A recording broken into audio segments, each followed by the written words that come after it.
Ah, how are y'all? Give me a thumbs up if the audio is okay, because as usual, I'm still paranoid. Knock on wood.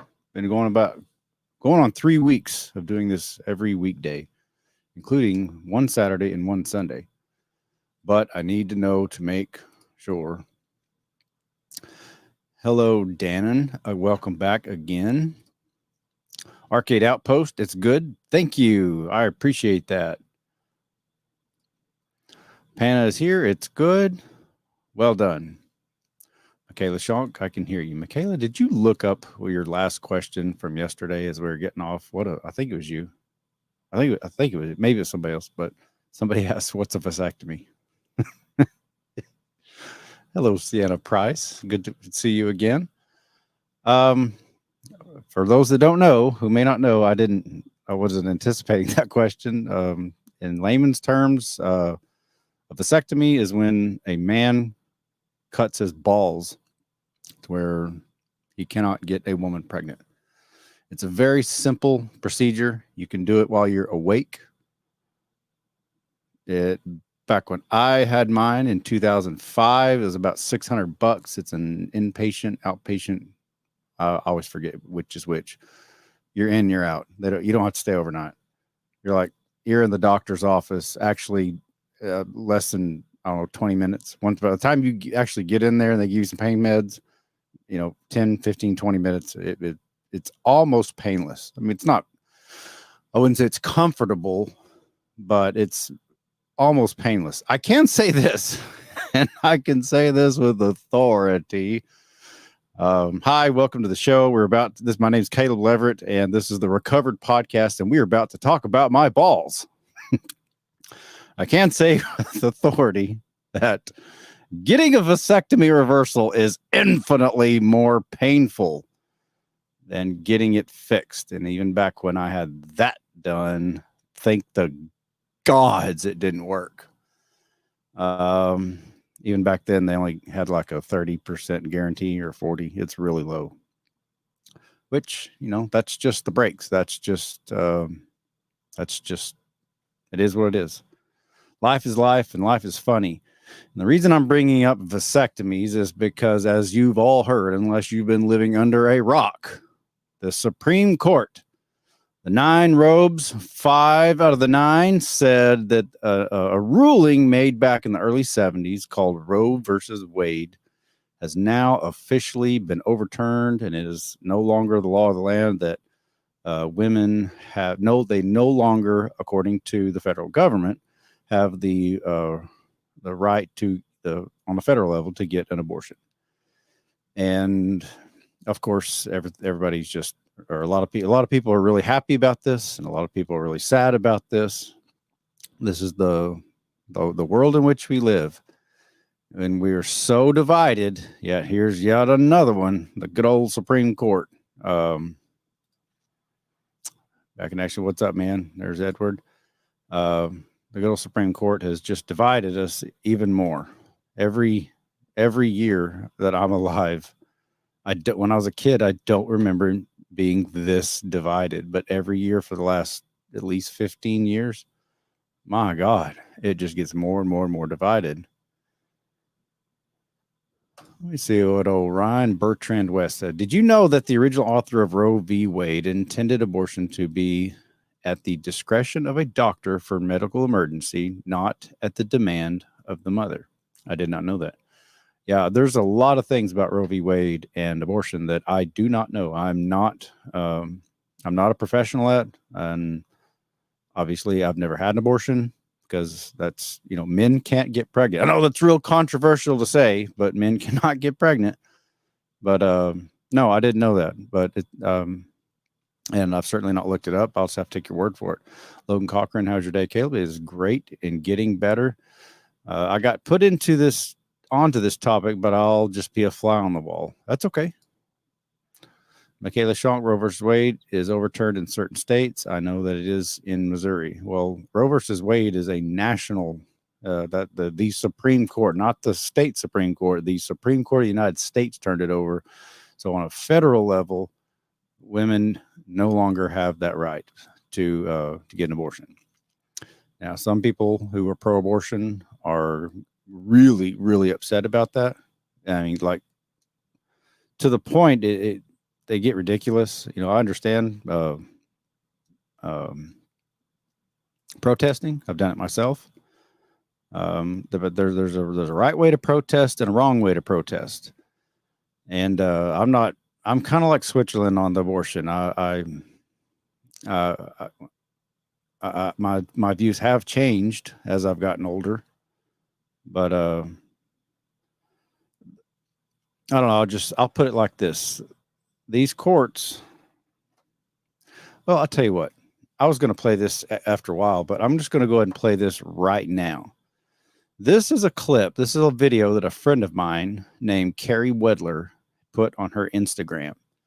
And Carrie is a very vocal anarchist, and she's a sweet person. I've known her for years and years and years on the internet, and I recently finally met her in person last year. So before we get into the department or the debate on whether or not it's a good idea or bad idea about making abortion legal or illegal, I'm just going to play this about a minute and a half, and she speaks really, really fast, so you gotta keep up with her. But she's sharp as a tack, I promise you. Listen to this. Forget Roe v. Wade. The real issue is the indoctrinated belief that 9 mortal humans in ridiculous costumes appointed through creepy cult rituals have the authority to dictate the nature of your rights and liberties. Many on the left are claiming the court itself is because justices were appointed by but the court proved itself illegitimate long before. Over the centuries, this institution is ruled that cops have no legal obligation to protect or serve. They can be exempt from accountability. Government has a right to steal your property. Government tortures deserves government protection. No problem with throwing innocent people in internment camps. The government can decide what guns. Eugenics is government force segregation. African Americans are citizens, and the government prison you for criticizing the government. Many good rulings reverse either the court's own bad decisions or those of other governments. Whether Congress or a tiny fraction of the population makes decisions about your rights. This is not a check or balance. It's the government allegedly keeping the government in check using money the government stole from you. No matter what, the government always retains its power. With all factions authority underpinned by the same monopoly on violence. Even if you trust some people to rule over others, this paradigm ensures that people you don't trust will seize the same power and attack rights you care about. You don't actually have moral authority to rule over anyone but yourself. Whatever your partisan ideology, so-called representation via a handful of mortals scribbling words on paper with authority elected. Okay, all right. I just got told that there's an echo. I thought I had that fixed. Can't understand what she's saying. There's an echo. Dadgummit. I'm gonna have to figure out what I did. I changed something because I have played videos on here before, and it didn't have that echo. But yesterday's podcast, I was going to read comments from my own debate, and I refreshed it, and it plays it when you refresh it. It plays it for like a second or a couple seconds, and I heard my own voice from that previous podcast doing an echo. I thought I had that fixed, but DSD Dwayne's saying it's probably from the Roadcaster. Yeah, I don't know what I did, Dwayne. I've had this fixed before. It's one of those weird things on the Roadcaster. They're real simple, as if you're figuring it out. Once you figure it out, you can do it. But then you go a couple, 3 weeks, and you just leave most of the settings alone, and then you need to adjust something. What I'm getting at, I'm not good enough to fix this on the fly. Yeah, I got it. There's an echo, and I'm sorry about that. Well, Dan, and that's exactly what I did. That's why I set back. When I first started using it, I had open back headphones, and the noise playing for y'all to hear was coming through to my headphones, and it was coming out, and it was cycling back through. So that's why not only did I mute my microphone, I set back just in case these new headphones were leaking out a little bit. But apparently I've still messed something up, and I don't know what I did. I'll just have to play with it. But basically the point that Carrie makes, and she does a lot of these, she thinks a lot like I do. And the point she's making is, regardless of what you think is or of the result of the overturning of Roe v. Wade via the Supreme Court, yes, it got overturned, but 50 years ago it was, ruled in the first place, and a few years from now it may be overturned again. It constantly it changes. New justices are appointed. Only presidents can appoint new justices, new judges on the Supreme Court. Weirdly enough, Trump was only in office for one term for 4 years, and he appointed 3, I'm pretty sure. And so I think some presidents go, 2 entire terms or 8 years and never appoint one because they're appointed for life. But sometimes there was this one part she was talking about that it was saying that at one point the Supreme Court ruled that black people were not even complete citizens. I think that was the 3/5 compromise, if I'm not mistaken. Yeah. Can you imagine that was a real thing in this country at one time, that there was enough people that didn't want black people to be a citizen so bad, but then there was enough people who screamed loud enough and said that's bullcrap. So they had a compromise. And I'm going by a very, very old memory here, but if I'm not mistaken, the 3/5 compromise was 5 black votes equals the equivalent of 3 white votes, I think, or something like that. It was crazy. It was nuts. So what her point is just because they say something doesn't mean it's morally perfect by any means. And so be careful what you wish for. So anyways, back to where I'm coming around when I'm tying vasectomy or tying Roe v. Wade in with vasectomies. Right now, the squealers, the pink-haired squealers that are jumping up and down and just predictably raging, foaming at the mouth, mad at everything. They're upset about this, and they're saying, people are posting memes making fun of like Tinder accounts. These girls are putting on their something like, you better, no dating unless you've had a vasectomy or something weird like that. Like, who thinks about that on Tinder in the first place? Who goes in there and say, you know what? I think I just want to knock some random hoe up. Let's see. Swipe left, or no, swipe right. Yeah, I can knock that one up. Yeah, that's not how that works. Ugh, stay off of those dating sites. They're just trash. But where I'm coming from, though, I happen to agree that men should or ought to consider getting vasectomy. I've been calling for this for years. Like years and years. I used to even joke when my kids were younger, boys, I'll give you a free vasectomy and a brand new car or something when you graduate. if you'll get a vasectomy and consider not having cheer-ins, because you can have it reversed later, which is kind of a joke. Some people take that way too seriously, but I'm just wanting to give a firsthand account of what it's like. And I'm so glad that I got my vasectomy, and I have only created 4 cheer-ins in this world. Because I tell you what, I promise you, Roe v. Wade passed in the 70s. So did Title 4D child support funding.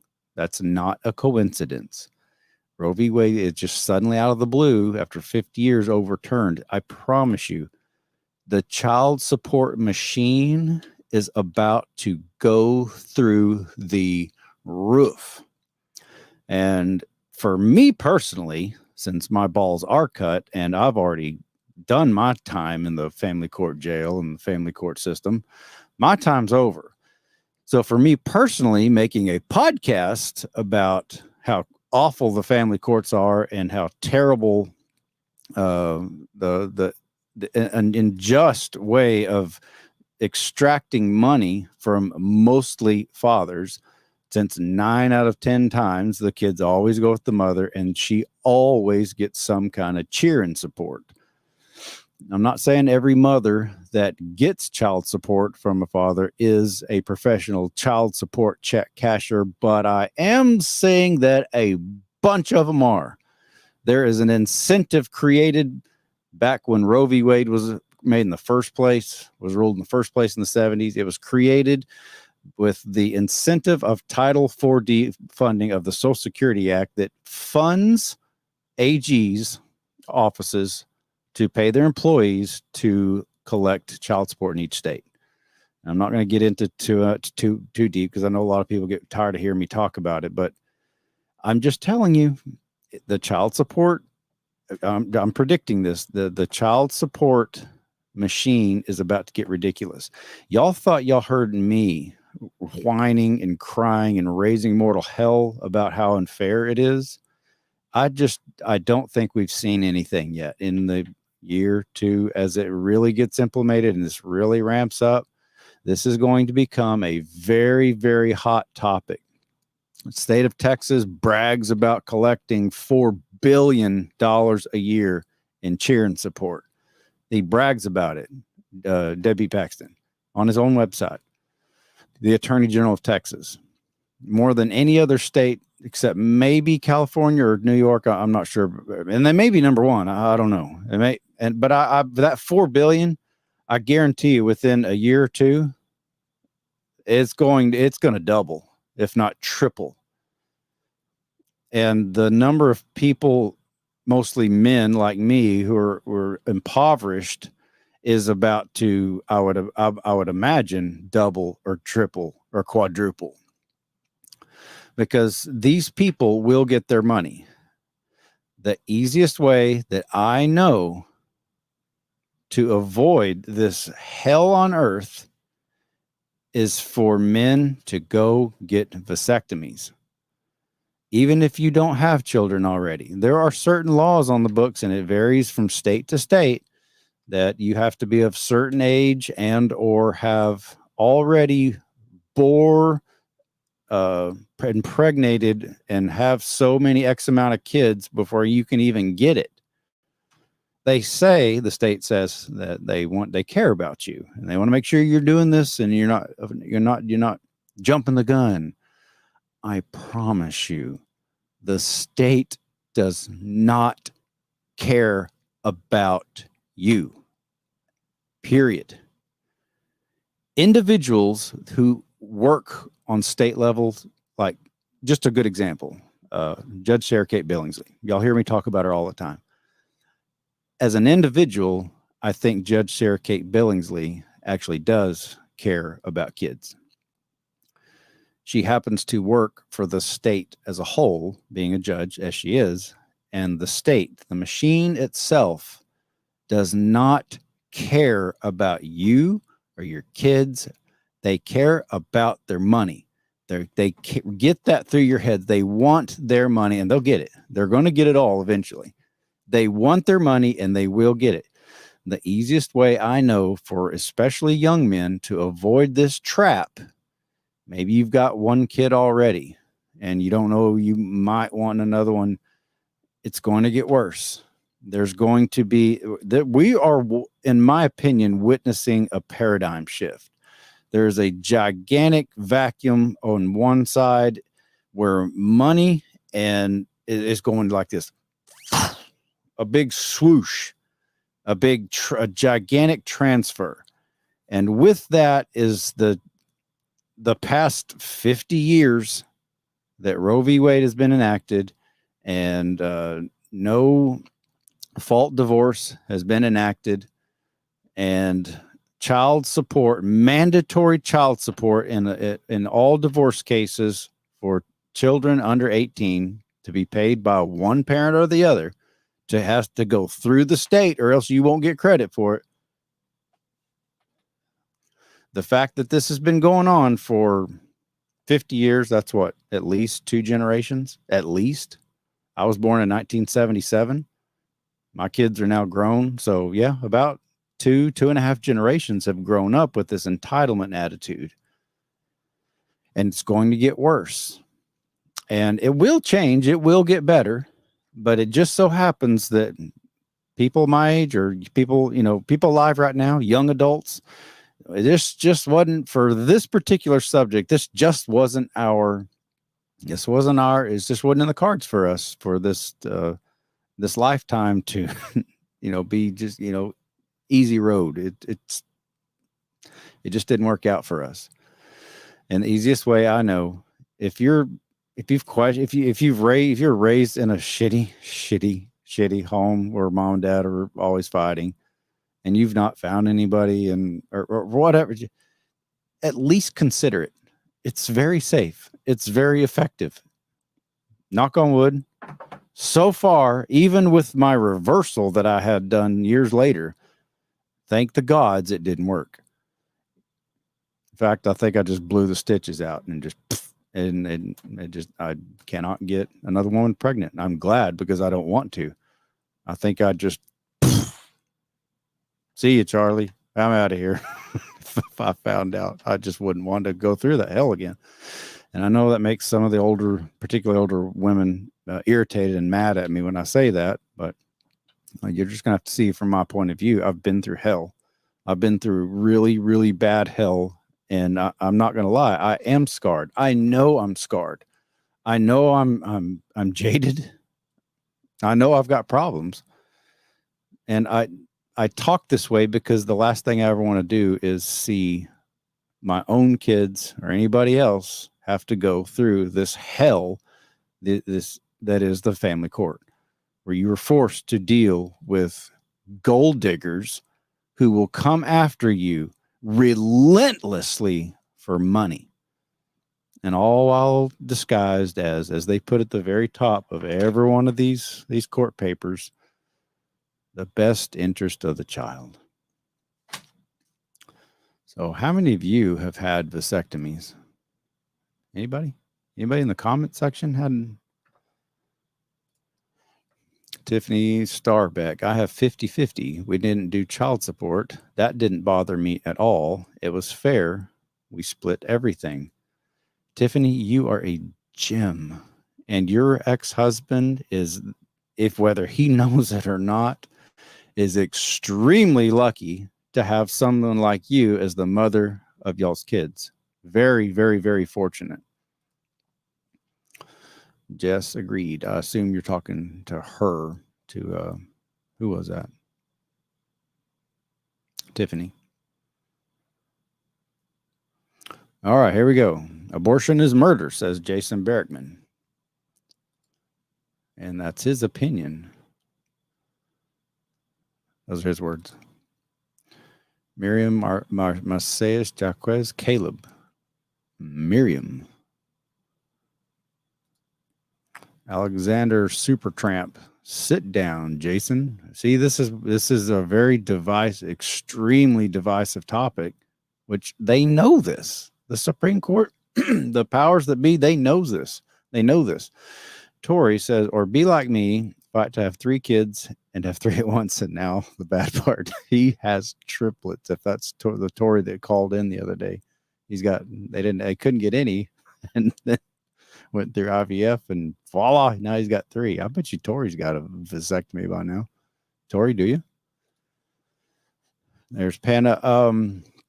I thought you said it was never a good idea to walk out on your kids. It's not. What does getting a vasectomy have to do with walking out on your kids? If you don't make them, there's nobody to walk out on. I never have, and I don't think I can. Hardy, har, har. Hardy, har, har. That would be a good, well, I'll start to say dad joke, but no, you know what I mean. Oops. Ryan Bertrand West, I think we should ban everything that incentivizes sexual immorality. Are you pushing your religion on everyone else, Ryan? Is that a good idea? Who gets to decide what sexual immorality is? That's a good question. What is and is not sexually immoral? I mean, we're not going to go down, pedo island. I mean, we all universally agree that that's immoral. That's fine. We can outlaw that. That's one of the few things that can be outlawed and punishable by.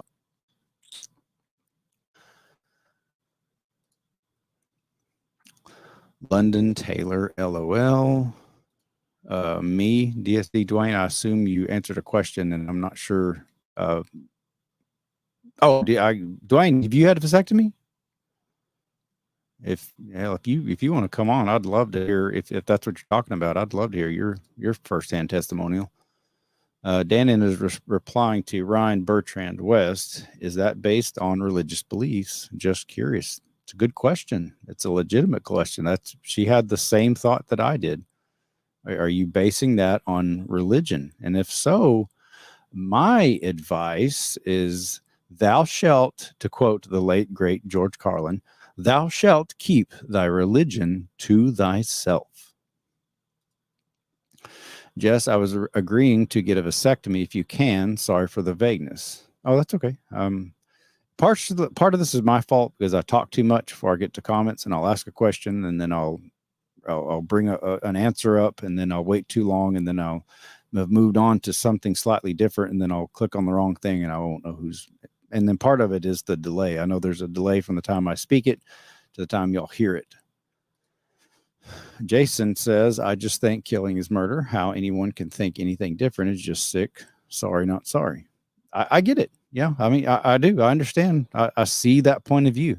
But at the same time, I also understand that A, I'm not a woman, and B, I know what a woman is, and I know a woman when I see one, and C, it's really no one else's business what she, like to say this, a woman gets pregnant in her own house and never leaves and has all her food brought to her and just never leaves. And who has the right to go in there and dictate what she's doing with her body, whether it's, flicking the bean or having Johns come around, or if it's just her and her husband or her and her wife for that matter, or maybe she's a swinger. I mean, it's why is that anybody's business? To me, it's not. And that's why I don't think this topic will ever be resolved, which is the only reason. And I come to the where I'm at in this is a compromise. Personally, I think abortion is terrible. I wouldn't want to do it myself.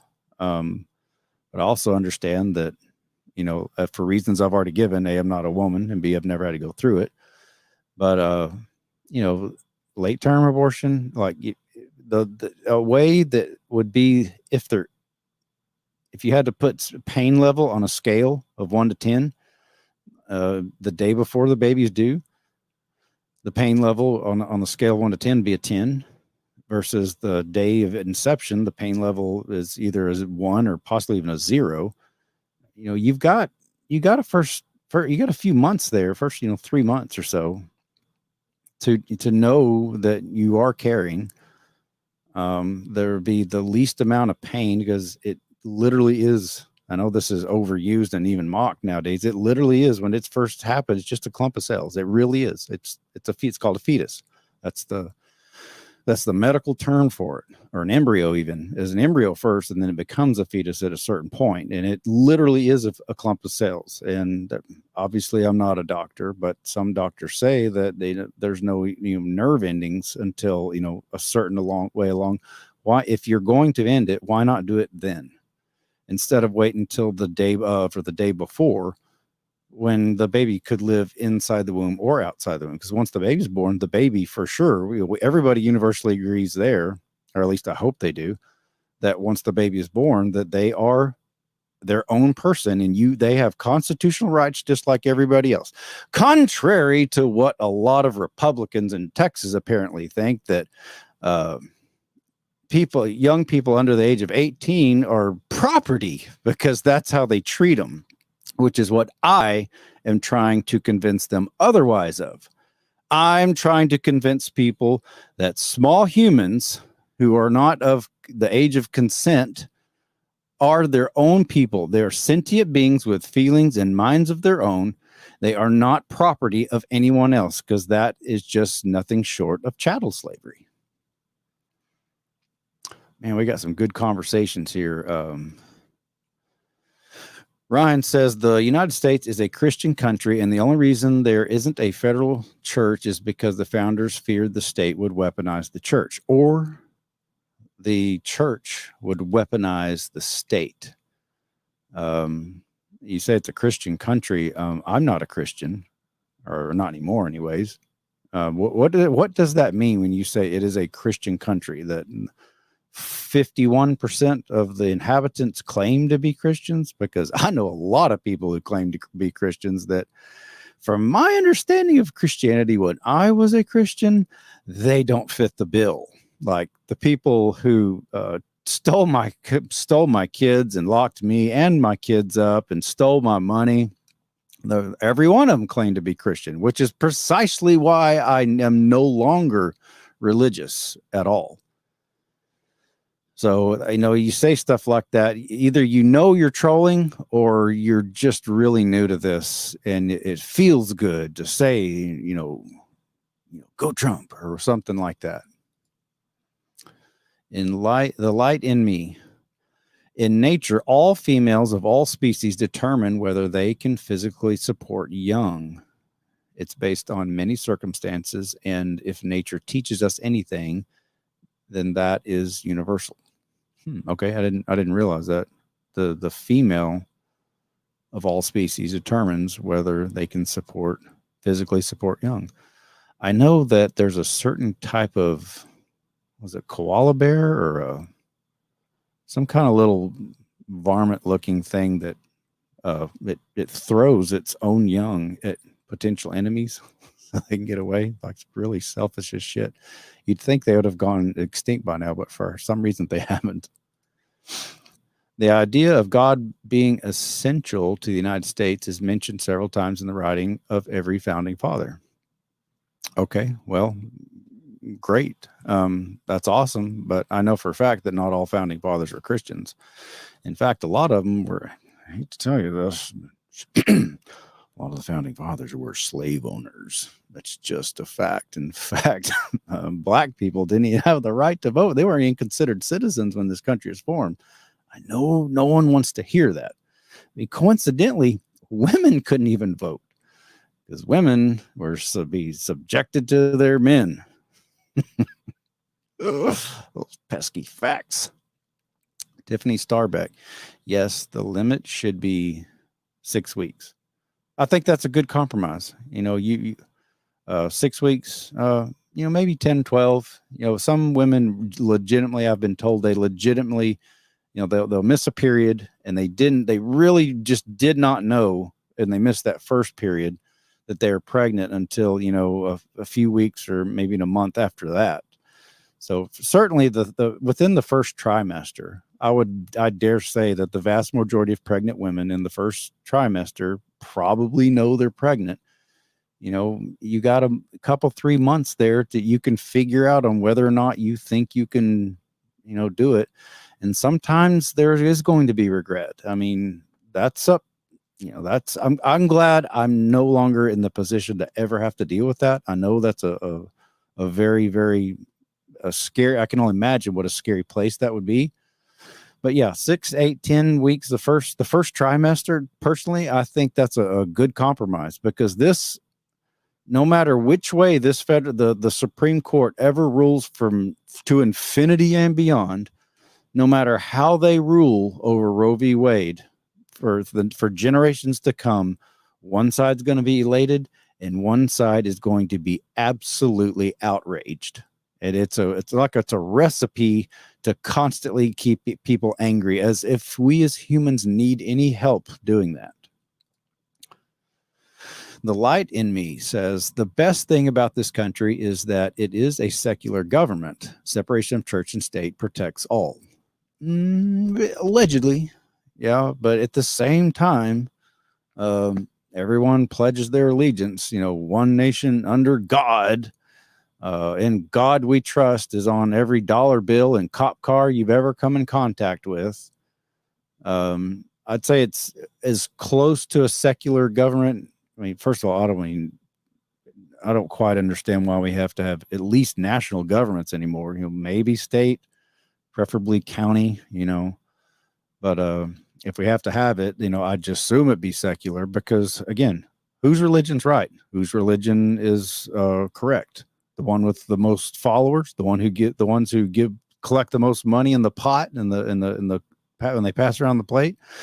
I don't have it up on me, but there was a picture somebody posted on my Facebook, and I shared it, and it was a picture of a young, beautiful, I might add, Iranian woman, and it said it was taken in the early 70s, before the National Islamic State took over, where Islam was the national government side. The government ruled, or the God ruled, or Allah, I guess it would be. There was no separation, and now, I'm not shitting on anybody's culture. I'm not trying to, but there are certain parts of the world, such as Iran, where women are not treated very nicely, and gay people are not treated very nicely, and some people are still stoned to death for jealous husbands, because for whatever reason there is this fixation that religion has on virginity, and they get married and they don't see blood, and that it just freaks some dudes out. I think they're really incredibly insecure. I just think and anyways, this woman was young, in early 70s, young and beautiful, had long flowing hair and a nice little skirt on, a proper, nice shirt, was covered enough, but it showed some skin. I'm sure it's hot over there. She just looked like a normal, American person, to be quite honest. But then they got their government mixed up with their religion way too much. And, I don't think I've never been there, so I don't have firsthand knowledge, but everything I've ever seen and been told, women are not allowed to dress like that. Can you imagine a woman in this country being told by a government or society how she's allowed to dress? I mean, yeah, you've got signs, no shirt, no shoes, no service. Individual stores can put up their own, but as a whole, women in certain parts of the world are not treated as equals. They are treated as property, and they are stoned to death and beaten, and that is celebrated, and it is normal, which is really fucking bizarre to me. Mary Townsend, women can kill one man's child, then get pregnant again, and put that baby daddy on child support. It's all mixed up. I've got a question. When did this term baby daddy start becoming, part of the common vernacular? I swear, when I was in high school in the 90s, I don't remember anybody ever saying baby daddy. And then admittedly, from 1995, when I graduated till at least 2018, in my head, there's a gigantic void of pop culture references. I missed so much. I got married too soon. I had a shitload of kids, and I was focused on that. And I've always wondered, where did that, if anybody knows, when do you remember the term baby daddy coming around? Tori, she was dressed like 70s culture, and I would never have known it was Iran. Me neither. I wouldn't either. Again, anybody, it could have been photoshopped or just made. I mean, I know anybody can say anything, but that's not the first time I've heard that.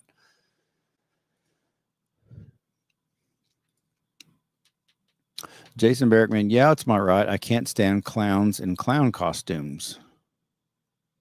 I mean, some people call, judges clowns in clown costumes.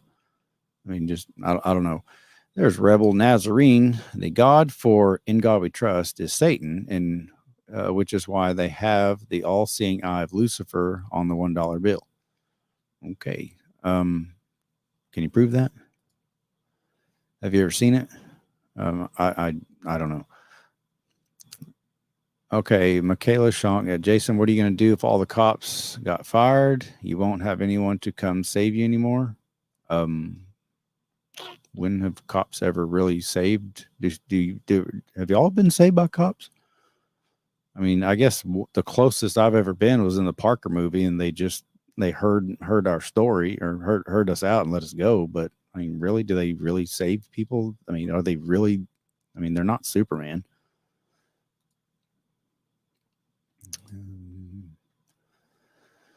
Jason, this is Rebel talking. Cops were originally formed to police. I don't even know if I can say that word. It's a perfectly legitimate word. I just don't know if I can say it. But he has a point. There was I'm just going from memory. The Runaway Slave Patrol or something like that was the kind of the beginning of modern policing. I mean, he's not lying. It's true.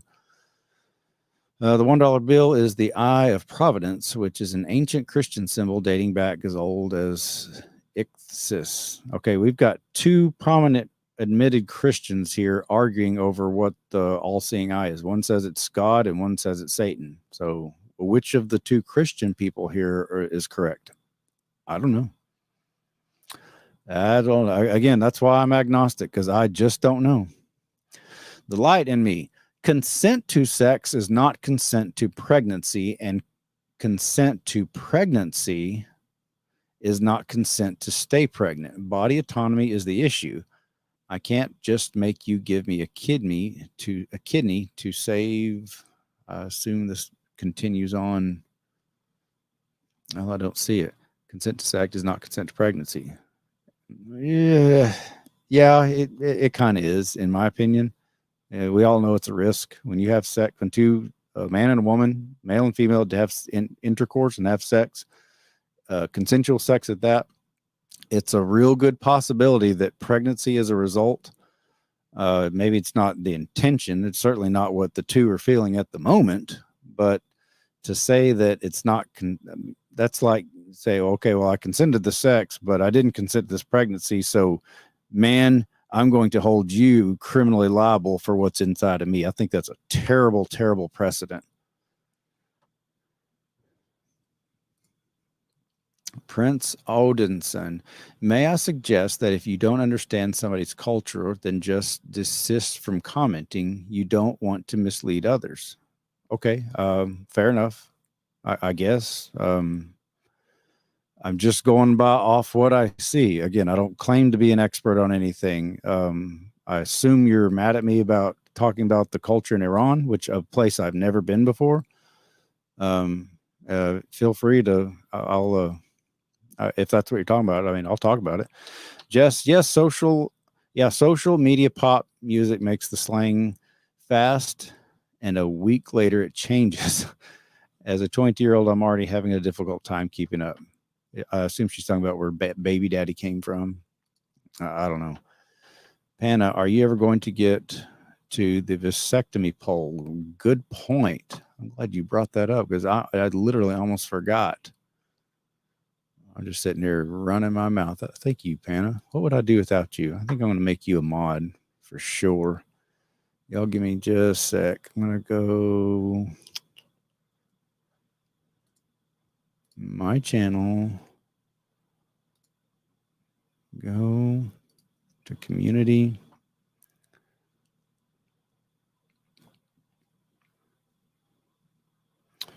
Now go back to stuff. Are y'all still there? I got to redo this. Sorry about that. Panna, I'm so glad you brought that up. Thank you very much. Share screen, Chrome tab, Caleb Leverett, YouTube, share. Now I'm going to make it as big as I possibly can so that y'all can see it. And I just refreshed this. Okay, here's a poll that I took 3 days ago. Given the last turn of events, do you support men getting a vasectomy? I'm very open to having a vasectomy in 2005. I'm glad I got it and plan on getting it checked to make sure it's still effective. That means I'm going to have to go wax my carrot in a cup at a doctor's office. Yeah, I don't even want to think about having to do that. I'll be reading the results of and comments on my live podcast exclusively on this channel, Monday at 8 p.m. And if it wasn't for Panna, I would have forgotten. So out of 797 votes, 89% said, yes, I support men getting a vasectomy. and 11% say no, I don't support men getting vasectomy. And there's only 16 comments, but I'm going to, and I can't always tell which is male, which is female, but it'd be interesting to see, to me, what they say. Let me come over here and check on my kitties, make sure everything's good. Yeah, glad you brought it up. Thank you very much. All right, everyone. Okay, we're still good. Back to the poll. I'm going to read. There's only 16 or so comments here, so I'm just going to read them all. This will be real easy. Amber Reinders says their body, their choice. Fair enough. Joel Florka, yes, I do support it, because the way I look at it, the way I look at it is, if girls can get an abortion, why can't men have the choice to get a vasectomy? Well, yeah, but women don't just spontaneously get pregnant. They don't just morph it. You know, they have to have a semen sperm or a sperm from a male. And I guess he's talking about maybe in a marriage, if there's a disagreement, it is his body, it's his choice. He can do it if he wants to. Yeah. I mean, be prepared if you are already married and you decide to go get a vasectomy without talking to your wife. Yeah, she's probably going to have a little something to say about that. I would highly recommend, if you are married, at least talk to him. Yes, ultimately it is his body and his choice, but if y'all only got one kid and y'all talked about having 4 and she's dead set on having 4 and you only have 1 and you go and do it anyways, I mean, yeah, it is your choice. You can do it, but I'd highly recommend, if you are married, at least talk to her about it, because it could get ugly. Trey Rye, just like women should have the rights to their own body, so should men. Okay, fair enough. Split Hair Chavez, his choice. MF Nobi. Ever since my vasectomy, my kids keep coming out a different color. I remember reading that earlier, and I just thought that was hilarious. See, that's what I'm talking about. It's a joke. In the olden days, we could joke about stuff like this. This might get me banned on this podcast. I don't know, but it's just a joke. Dan and Deterra, I can't imagine why anyone would be against a man choosing to get a vasectomy, except maybe if the significant other wants a baby or doesn't want a baby. In that case, they need to have a conversation, but in the end, bodily autonomy is bodily autonomy. Yeah, I agree. Adolf Hitler, I remember this person. My longtime boyfriend and I have discussed it over and over. Even if we break up, he said he never wants kids and won't regret it. So I assume won't regret getting the vasectomy. I don't see why he would. I don't regret it. Of course, then it's easy to say, well, that's easier for you to say, Caleb. You've already got 4 kids. If I had to do it all, if I got the opportunity, and I've told my kids this, and they know that, I even explained to the kids, it has nothing to do with not loving you. I wouldn't trade you kids for anything. But if I get reincarnated and I get to do this all over, first thing I'm doing when I pop out is karate chopping them off. Just kidding. It's just a joke. I'm not going to mutilate myself. Gunny McGunwall. When our 2 kids were 6 and 8, I wanted to have another baby, and I decided to get off birth control. I told my husband if he didn't want any more kids, he should get a vasectomy, since he was aware I wanted another child. It wasn't a big let's try and have another kid type thing, but if I did get pregnant, I was okay with it. If he was done, I would support his decision to get a vasectomy. He didn't get one. Fast forward to today, my husband's 36th birthday and our twins' 5th birthday. Just a joke. Oh, I would just absolutely shit myself if some woman came up and said, hey Caleb, your baby's on the way, which would be impossible since I literally haven't had sex in like years. I'm not exaggerating there. I haven't. That's a surefire way. So Laura Guerrero. If that is what he wants to do, he can always change his mind later. To a point. You can get a reversal. It is much more expensive and it is much more painful and it is far less effective than the original vasectomy itself. Believe me, I've had both. I got a vasectomy reversal done and it was very, very expensive. I forgot, I don't know, $10,000, and this was 12 plus years ago. And thank the gods it didn't work. And I didn't, we could have paid another 10 grand and knocked me out, but we didn't have the money. So I was conscious, awake while my legs were strapped open. And there was a doctor and nurses all staring at my junk for hours as this surgeon basically sewed them back together. Oh, it almost makes me want to pass out just talking about it. It was tough. Again, it didn't work.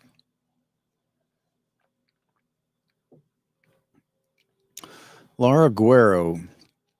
If that is what he wants to do, he can always change his mind. Okay, I just read it. Hannah, I mean, they are reversible, I hear. People, I guess, could have fun without risking being a victim of the professional child support check cashers, but they may not always work. There's this myth that you have to have a child in order to live a happy life. And the older I get, the more I realize that that is just an old wives' tale. That may not even be PC to say anymore. Can you say, well, wives' tale anymore? Or is that demeaning to women? Is that just, I think that's just a myth. I know loads of people that are my age, maybe just a few years younger, late 30s, some people even older, and they seem as happy as the next person. They don't have any kids. I mean, I had a bunch just because my parents had a bunch and my grandparents had a bunch and all my uncles and aunts all had a bunch. And I don't know. I just thought that's what I was supposed to do. But I've told my kids for years, you don't have to have kids in order to live a happy life. They're joyous and they are wonderful and they're fun to play with and they'll bring joy to your life. But kids are energy zappers. And they're time consumers compared to just about every other mammal on Earth. Humans take for fucking ever to mature. A human male isn't fully mature until they're 23, 24, maybe 25. I mean, yeah, the reproductive organs all work, but even then you got to wait at least bare minimum for the bare minimum. You got to wait 10 years.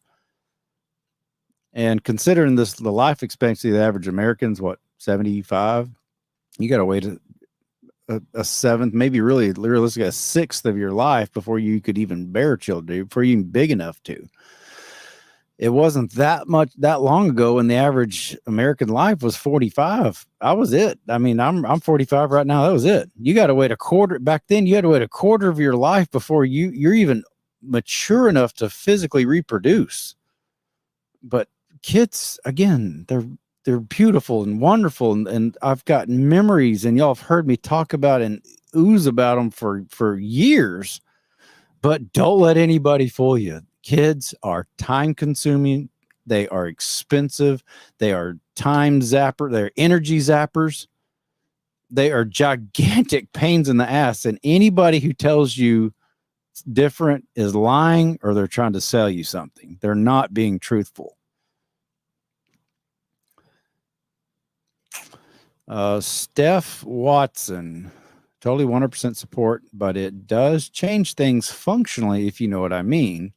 And that is just a bummer, not the guy's fault, but, depressed, sad face.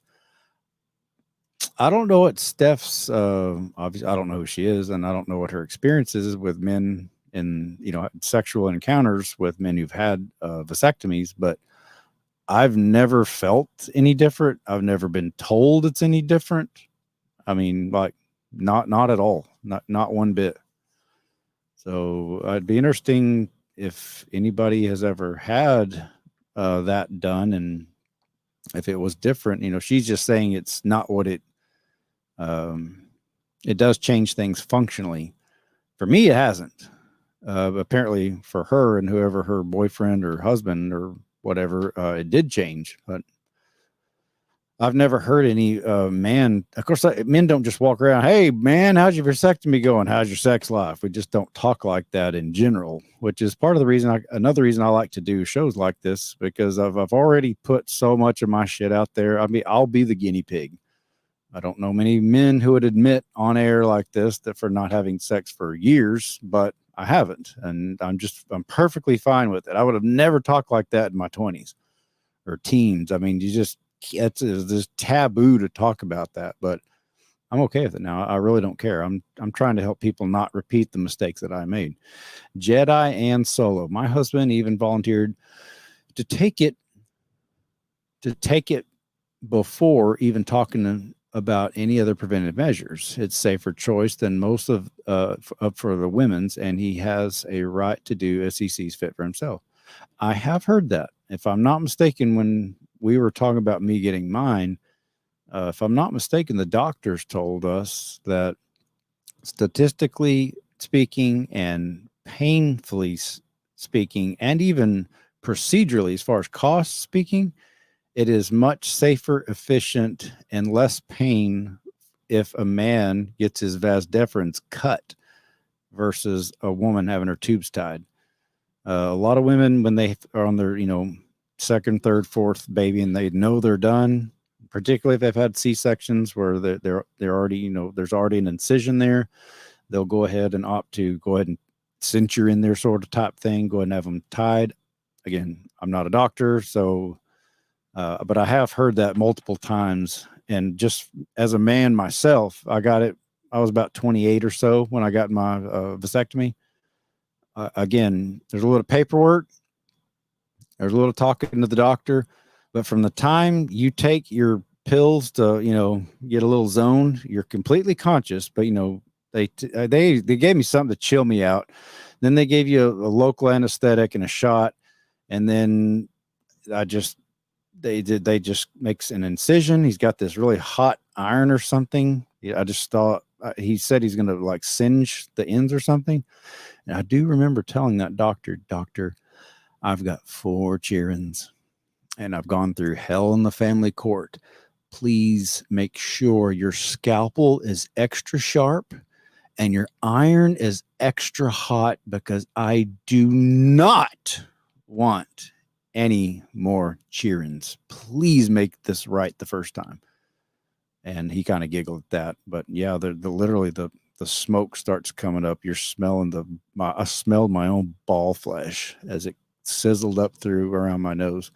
But from the time you actually take the pills and he starts to the time he's done, if I'm not mistaken, 20 minutes, or 10 minutes, it doesn't take, or maybe from the actual incision, I don't think my ball sack was open more than just a minute or two. So anyway, Panna, thank you very much for reminding me about that. Mary Townsend says, no, LOL, it doesn't change anything. Okay, well, that's what I've never been told it changed anything. And for me personally, I know it didn't change anything. They are our greatest teachers. I assume in the light in me is talking about kids, maybe. They're mean. Kids, yeah, they can be little shits. The brain isn't developed until 25. Just did it in my online divorce class. Oh, okay. Yeah. Okay. There you go. Humans take 25 years to be fully developed. We take forever. I don't think any other mammal on Earth takes anywhere near that long. Hell, I just got a kitty like 2 days ago, and she's the cutest little thing. I bet she doesn't weigh 8 pounds, and she's got abnormally large eyes, but she's only a year old, and she's already had a litter of kittens. And they've sucked on her teat for, I don't know, 6 weeks or so. and they're already off and adopted out. Well, I got her from a rescuer, and she's so new, I haven't even named her yet, but hopefully I'm giving her time to acclimate. Hopefully before too long, I'll have a little kitty. Let me get this off of here. I'll have a little, oops. There. Hopefully before too long, I'll have a little kitty coming right up here and snuggling on me and leaving her fucking fur everywhere and just annoying me and just making me so happy. The light in me, oh my God, ball flesh sizzling is a huge I kill me. Well, it's the truth. It singed it like a steak. Flip it. And the fumes come up. Okay, we're an hour in. I'm going to go of at least maybe another 30 minutes, and I always forget to do this. Actually, maybe it's not that I forgot. This is what I want to do. I want to start my show, talk about whatever's I want to talk about, and then I'm going to put it some links or a link in the chat so that y'all can come on and let's talk about. I want to stick to today. I would like to stick to talking about Roe v. Wade, vasectomy. If you want to, maybe a little bit, we can talk about what happened with the debate, but not to sound like a dick, but if you're just calling as a fan, I don't want to do that right now. Again, not trying to sound like an asshole. Let's see, copy.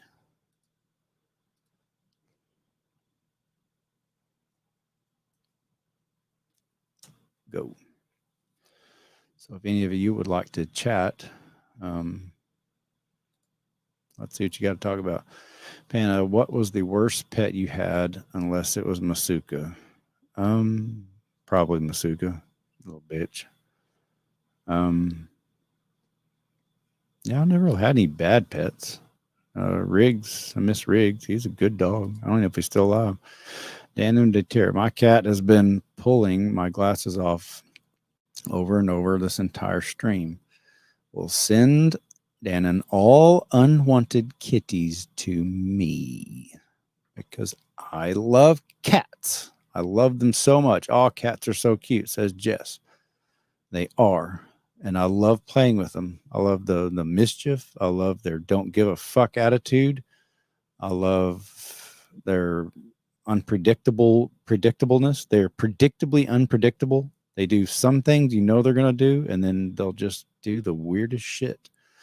All right, the link, if you want to video chat in and talk about some things, is now in the comment section.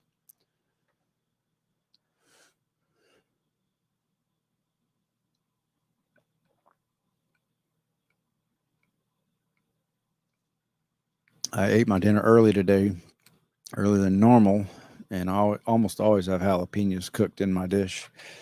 And so I made sure I ate it early so it doesn't put that frog in my throat anymore. Tori, the bubbles on Trailer Park Boys. Oh, like Bubbles. Yeah, with the kitties. Yeah, I'm about as goofy as he is. Kittehs. Kittehs. The light in me, get a vasectomy and have a cat and be happy. Yeah, I mean, my vasectomy is not really doing me any good right now as of late, obviously, but that's okay. That'll change, I'm sure, and I'm just not in a hurry for it anymore like I used to be. So anyways, well, if y'all aren't going to call in, then I may just turn this out because we've covered everything I want to cover with vasectomies. I encourage men, consider getting it done because it's going to get worse. I promise. This paradigm shift that we're in the middle of is not over.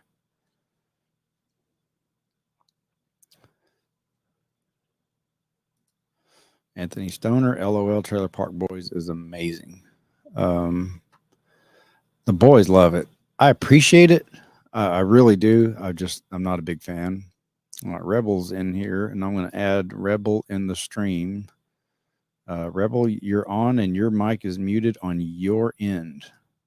No? There we go. Yeah. Hey, Kayla, what's up, bro? Howdy, sir. How are you?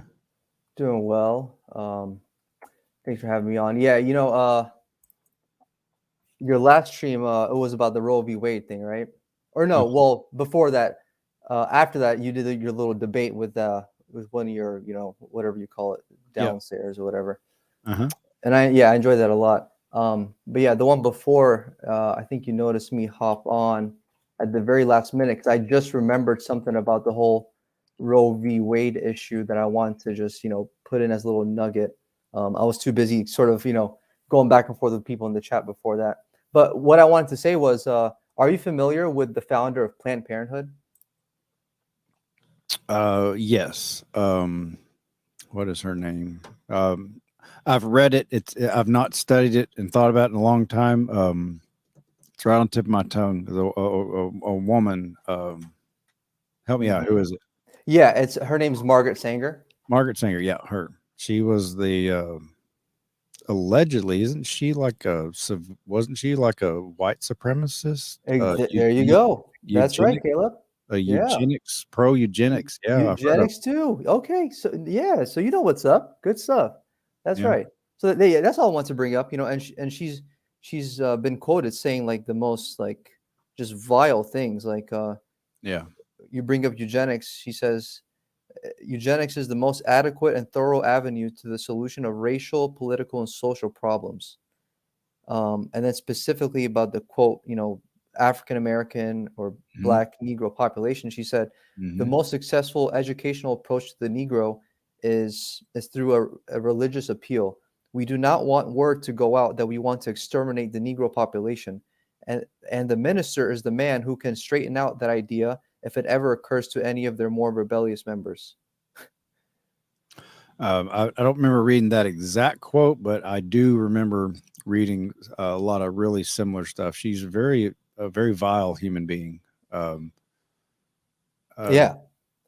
I don't know why that's not more commonly known. Yeah, she started Planned Parenthood, but I really don't know a whole lot about Planned Parenthood. I know they get a lot of money from the feds. So they get contracts with them to provide condoms and education and abortion services and stuff like that. At the same time, Alfred Nobel invented dynamite, which has killed I don't know how many people, but does that mean he's not worthy of having a peace prize named after him? But then again, Barack Obama, as soon as he went to office, he was still in office, and he was bombing people, brown people in particular, left and right in the Middle East, and he got a peace prize. So nothing is sacred, and nothing makes sense. So anyway, how you been? Good, man. And I don't want to bombard you, but I just have this one. No, go right ahead. Yeah, one last quote I have from her. It looks like it's from 1922. She said, "Slavs, Latin, and Hebrew immigrants are human weeds, a dead weight of human waste. Black soldiers and Jews are a menace to the race." And then she's also pictured with like a group of the Ku Klux Klan, and she's like standing on some kind of stage, and they're all like giving her like the Nazi Hitler sign, hailing to her. It's just ridiculous stuff. So all these liberals out here. I mean, well, I know you're more neutral about the subject, but all the people that are like putting on those little pink pussy hats on and marching and striking. And I actually bought a pink pussy hat. Did you really? That's funny. Well, I did it just for mocking purposes, obviously, but I bought one. It was like $10 on Amazon. That's hilarious, Caleb. Oh my god. Wish I had it right here handy. I'd put it on, but it's in storage in the back, and I'll get it out. But anyway, go ahead. What about the pink pussy hats? Well, no, I was just saying, those people that are willing to take time out of their day or get off work or whatever to go on a strike for the the whole pro-choice movement. I don't think they have any idea of the very likely and potential agenda and views that of a eugenicist and a racist perspective that the founder of Planned Parenthood had. Like, I don't think they're aware of that history with what they're fighting for. Probably not. I doubt it. I mean, the way some of these people are protesting is shutting down roads and traffic and of just mere passersby. And then they run over one of the assholes that's in the middle of the fucking road, and then they get the driver gets in trouble for harming. I mean, that part just drives me bonkers. Hey, Rebel, do you mind if I add Jason? I'm going to add him to the stream. I might have both. Go ahead. Jason, are you there? Hello, everyone. Hello. How's it going? Hey, Doing Jason. well. I think, If I'm not mistaken, I'm going to try the headphones this time. My headphones. Okay, if I'm not mistaken, y'all are both Christian. Y'all both make comments about the $1 bill and the origin. One said it's I can't hear you very well. It's kind of lagging. But that's I think that's got to be on your end then, man. Rebel, is yours okay? I hear you. Okay, I hear you loud and clear, Caleb. How you doing, Rebel Nazarene? How's it going? Hey, Caleb? I'm doing good, Jason. Good to see you, bro. You do sound a little muffled. I'll say that, Jason. Have you got headphones? Jason, are you there? Testing. I'll give him just another minute. No problem.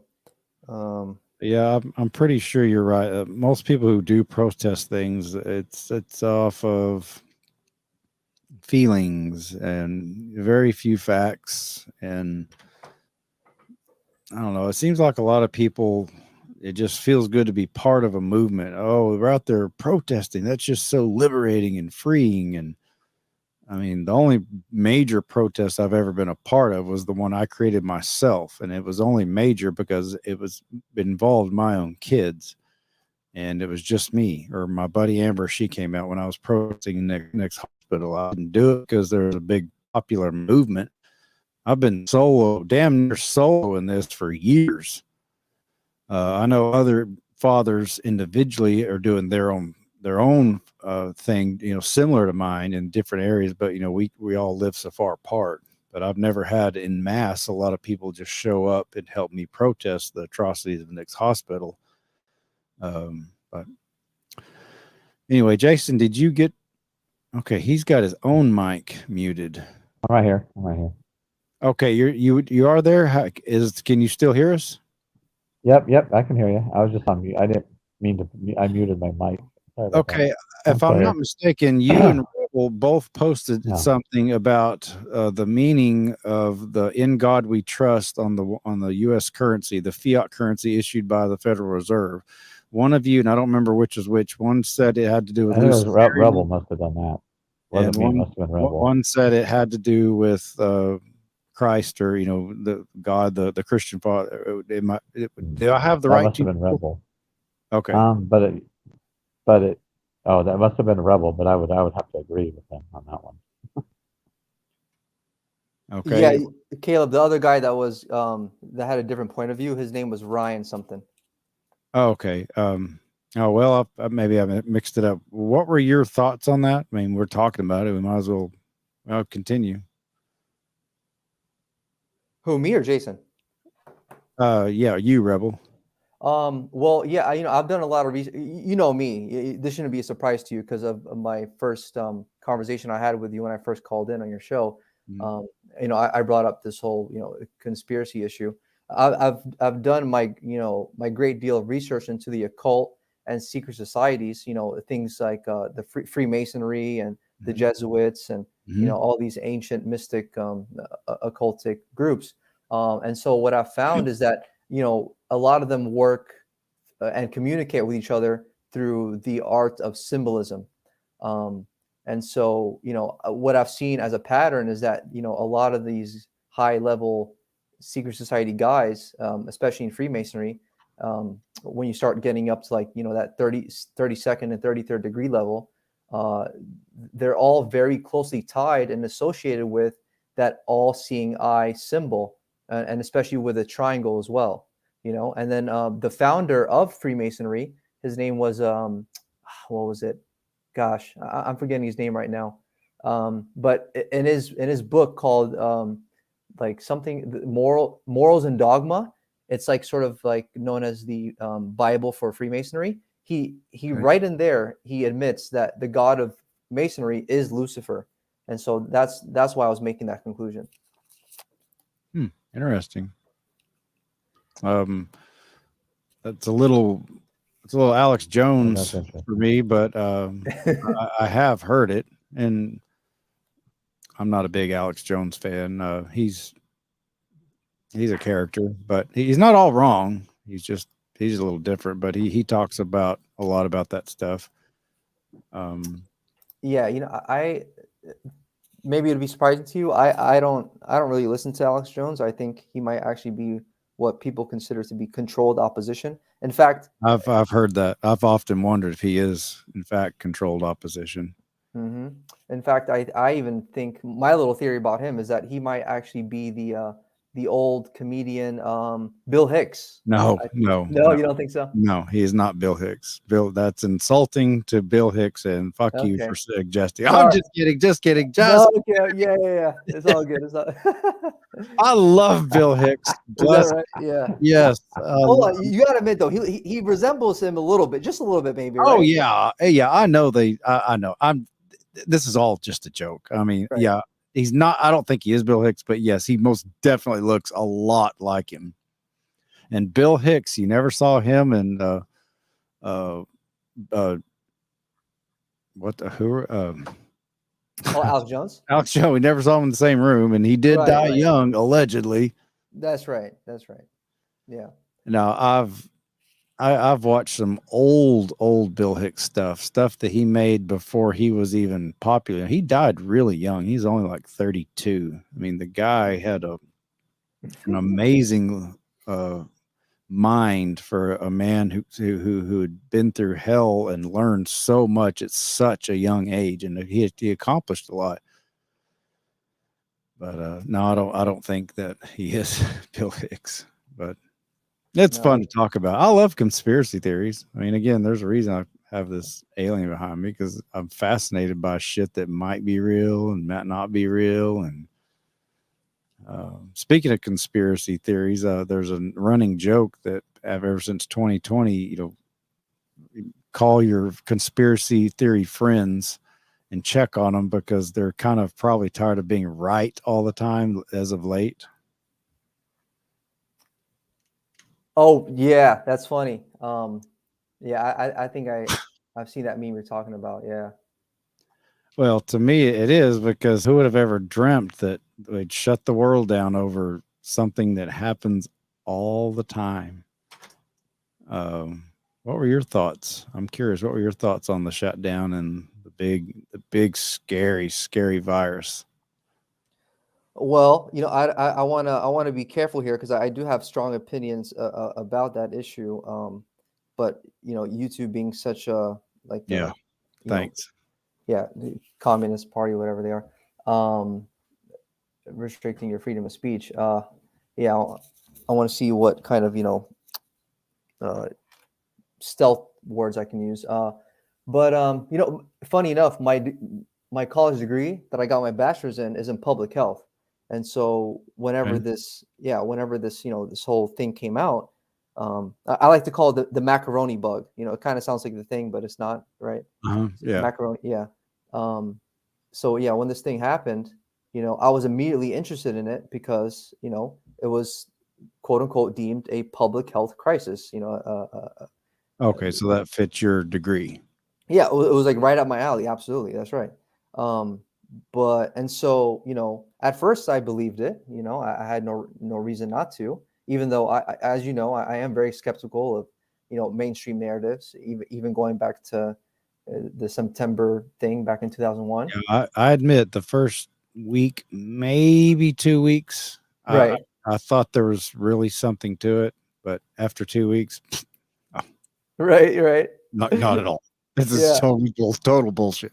Right. In fact, there's a running meme within the truther community. It says the hardest part, it's a sarcastic thing.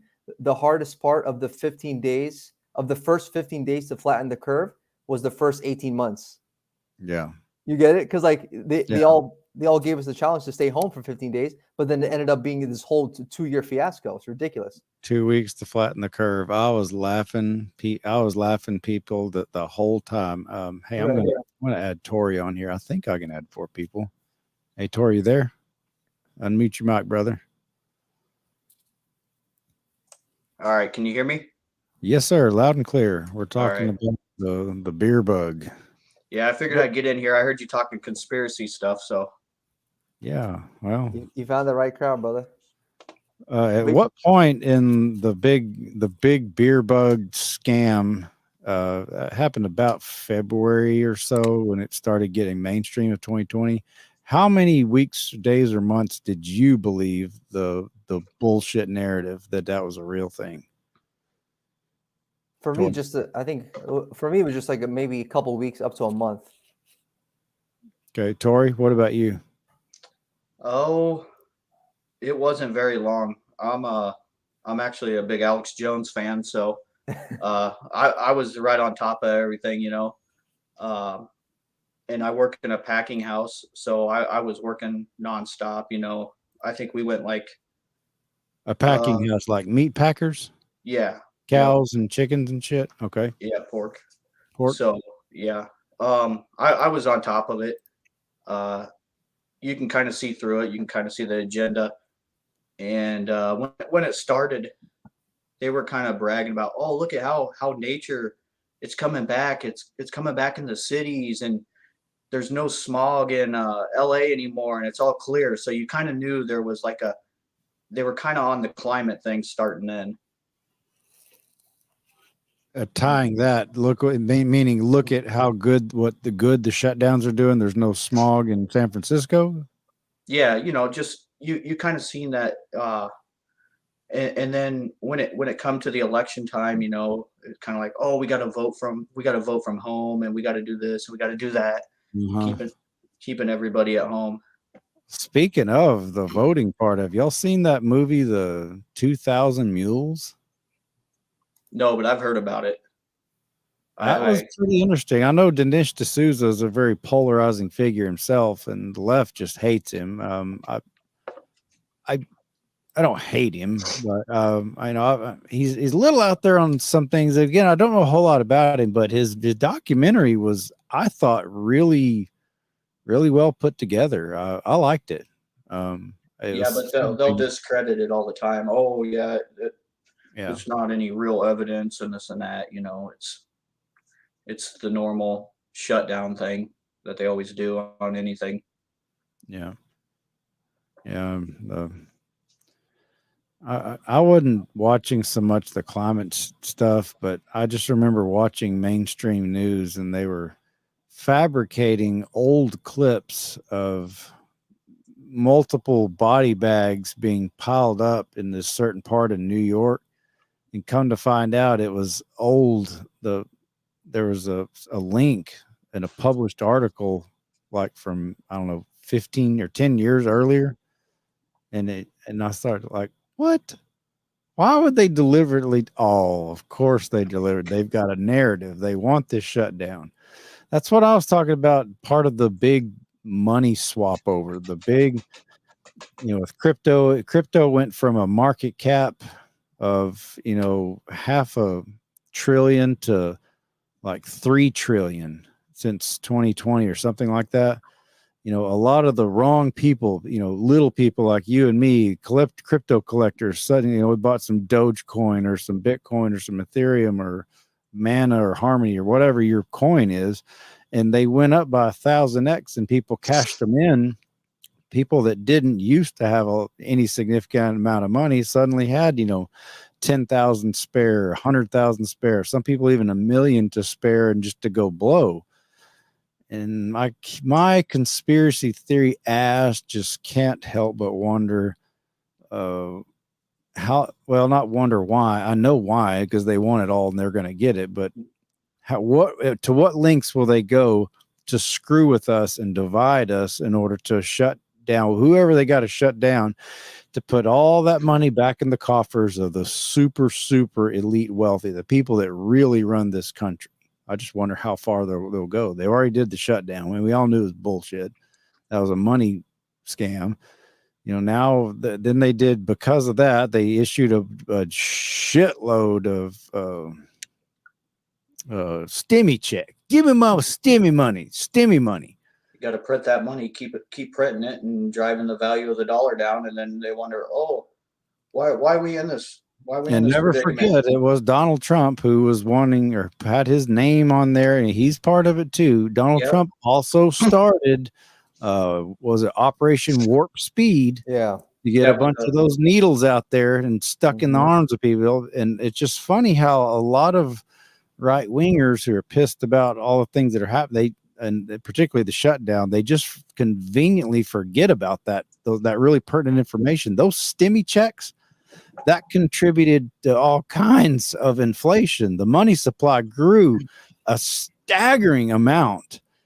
And then, of course, Trump's gone now, and we got Biden in there, and he's voted to, send the $40 billion to fund that proxy war over yonder. I probably can't even say that what that name is.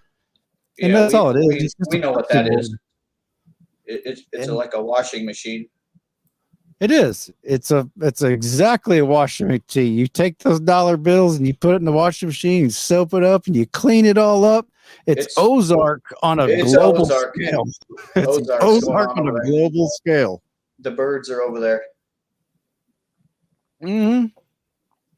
Man, I was so disappointed that show, the way it ended and the fact that it ended. I love that show. That ending was terrible.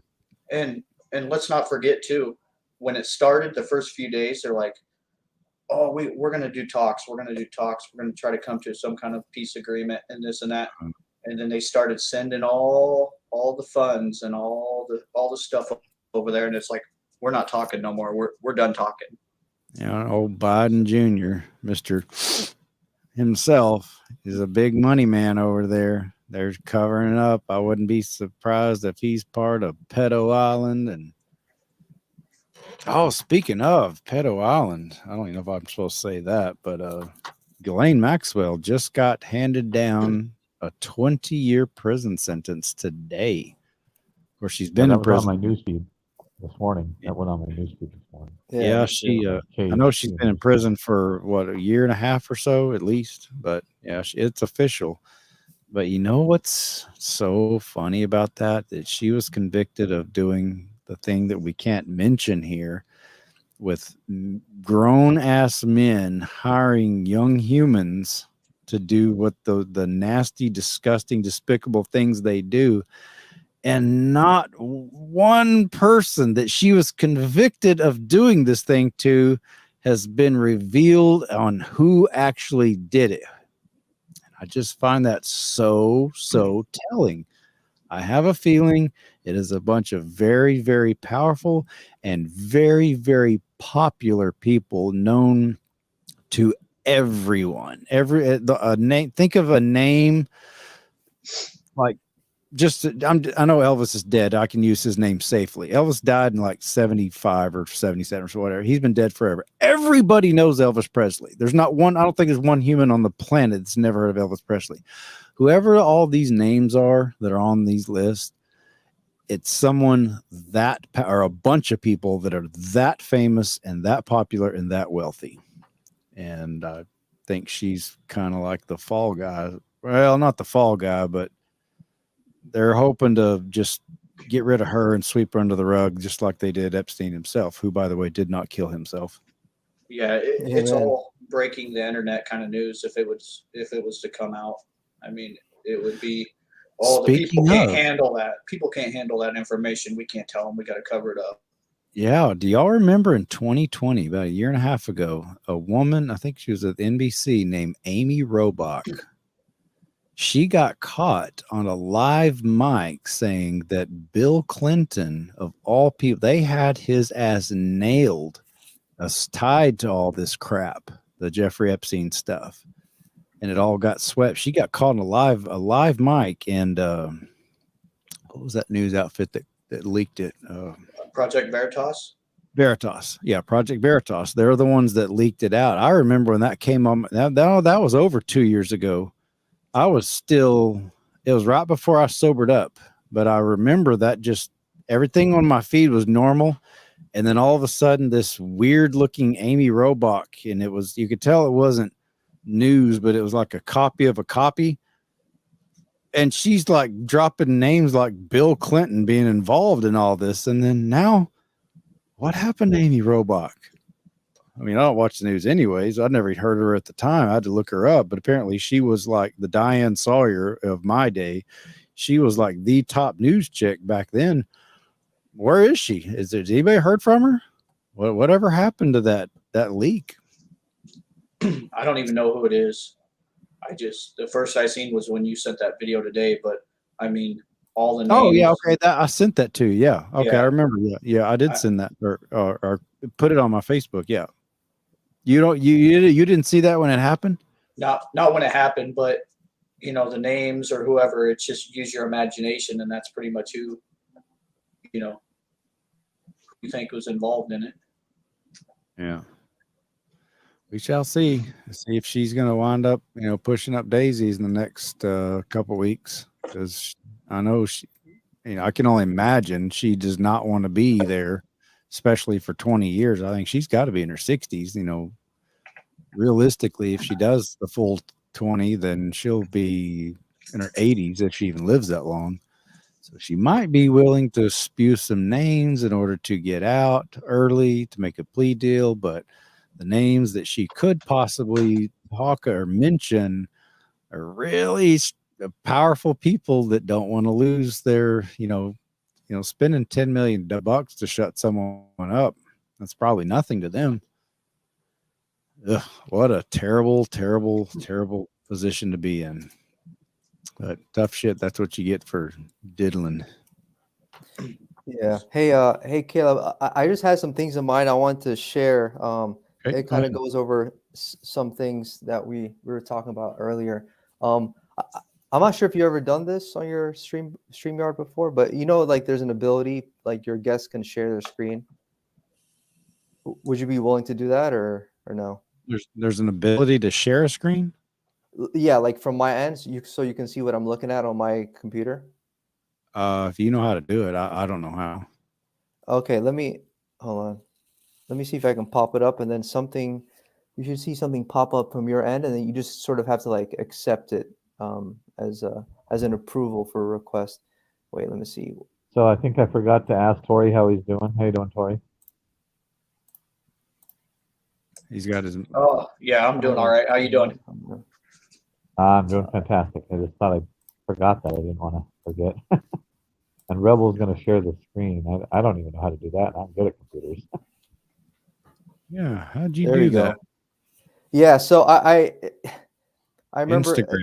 Okay. I don't know if you know this guy. His name is Made by Jim Bob, but he's like a political cartoonist, and he makes all these memes about like what we would consider like the right view to have about our current issues and topics in today's society. And so he'll do things like this, like this was earlier when the first Roe v. Wade thing came out.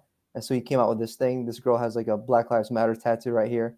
And she's like, what the hell? I can't even stop the heartbeat of my own child, And this is the hypocrisy that actually I heard you, Caleb, bring on that last Roe v. Wade stream. The same people that scream and shout "My body, my choice" were trying to get everyone to take the that COVID shot. You just said the C word. Whoops. You got to look at it both ways too, though, because I mean, one was saying, I want the choice to if I want to take it or not, and then now they're the ones saying that, oh, you don't have the choice to do the abortion, the pro-choice. So I mean, it's like both sides, and that's where a compromise is going to have to come in, and nobody's going to be happy. Whether there's no possible way to make everybody happy on the situation. No. It's just going to be a beat down every day. Yeah, that's why I wished I would have been able to share. That's what Carrie Wedler was talking about. I wished I would have been able to play that, but it had that terrible echo for some reason. Just because you can look at it the other way. It will get flipped around on you. They always come out on top. Right. And this is the same format he uses for a different caption here. I thought it was funny. And then, there's people like this who, like, because of this, recent Supreme Court decision, they'll say like, Yeah. "Oh, I'm going on a sex strike," as if they're going to get any in the first Yeah, place. well, I mean, it's people like that are putting that shit on their Tinder and saying, Right. not you can unless you can prove you've had a vasectomy, you ain't getting none of this. Like, Right. we don't want it anyway. That's just disgusting. Yeah, exactly. Yeah, and they kind of look like this as well. And there's like a devil shadow in the background. If you can see that, it's funny. And then this lady right here is like like an example of it. She I think she's like demonically possessed the way she screams, "My body, my choice." I'm curious. Play it. Not that I care to hear her scream, but I'm kind of curious to hear. I want to see if it has an echo. I won't be able to tell on my side, I don't think. But when I go back and watch this later, just play a few seconds of it. Okay, and actually, if there is an echo, it may be because I'm sharing my entire window as opposed to just the tab itself. So that may be the reason why. But if you guys are muted, maybe that might help. But we'll see.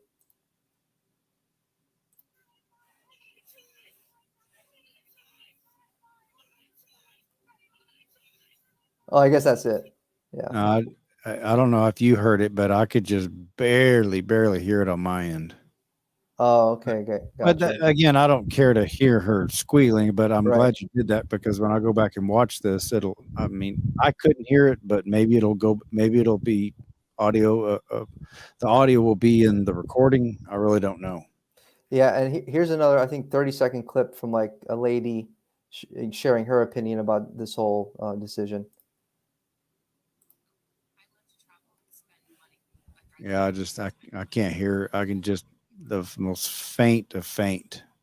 Oh, you can't really hear it? No, we can't. No, I can't hear it. I can tell I someone's can't hear it either. I can't hear it. I can't hear Oh, nothing. wow. I can't hear nothing. Yeah. So. Huh. Okay, maybe it's because I didn't share. Oh, you know what? Yeah, I think it's because I didn't share system audio. Yeah. Well, I mean, I could tell she was talking. I could hear her saying something, but it's like the volume out of 1 out of 100. It was like it was 1 or 2. All right, hold on. Let me try. Oh, wait a minute. All right, do you mind putting me back up? Let me try if I hit the right option for it to play correctly with audio. We Let me try see. one more time.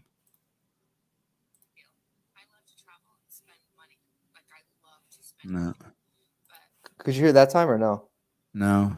Oh, wow. I mean, I could tell she's talking. I could very vaguely, faintly hear it, but no, I couldn't. What the hell?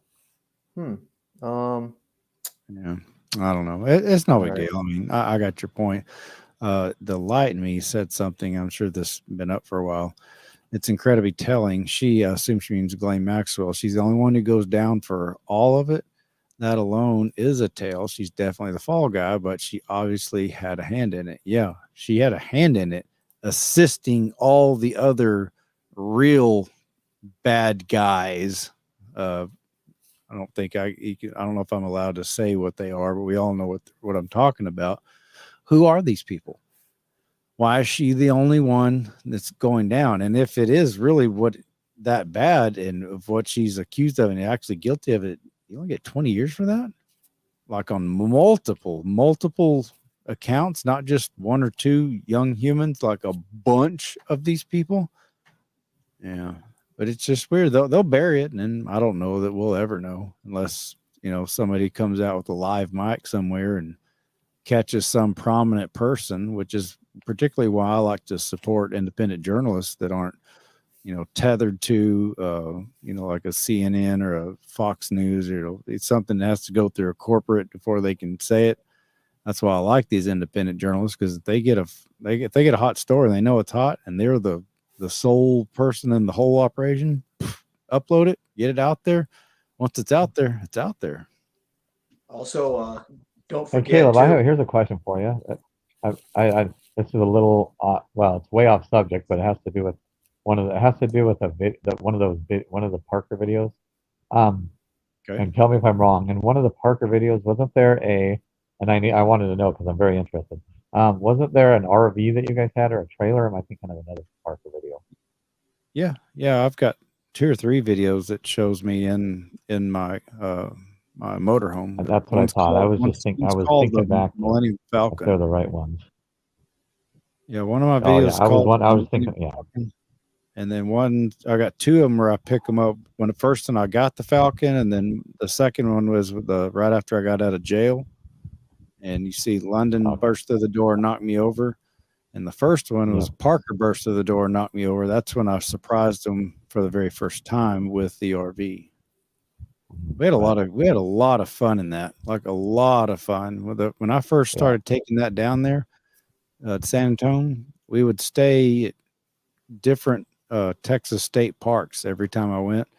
I was trying to make it fun for the kids, and it only lasted for probably 6 or 8 visits, but we saw 6 or 8 different state parks, and we had built a lot of memories.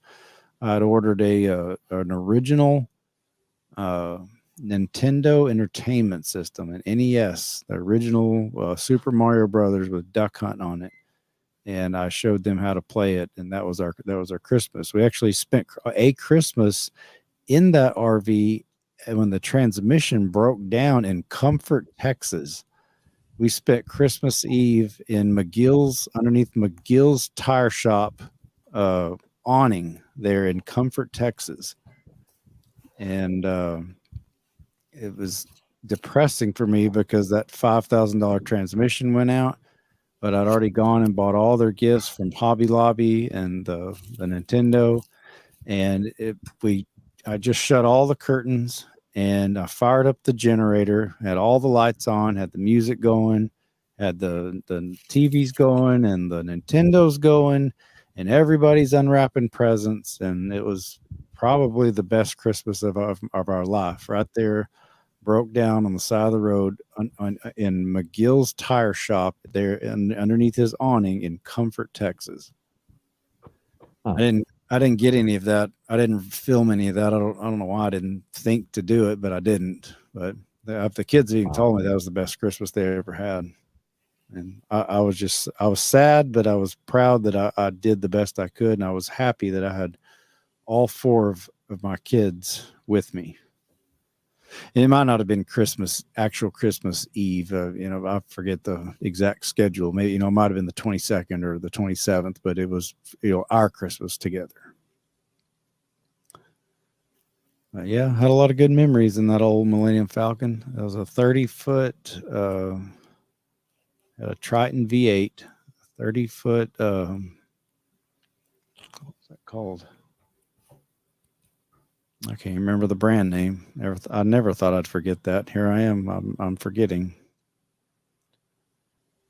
Right on. Yeah, that Parker video I came across on Facebook. I remember you asking another guest like how you came across it. For me, first it was on Facebook, and it had a good amount of likes, but I just thought it was like some random sort of offshoot video.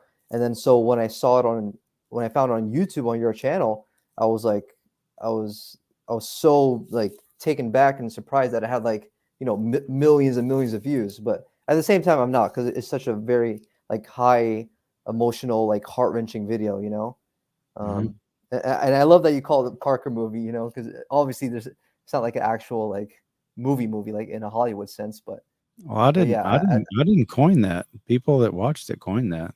I started calling it because people in the comment section, hey Caleb, I saw your Parker movie, and then I saw your blah blah blah.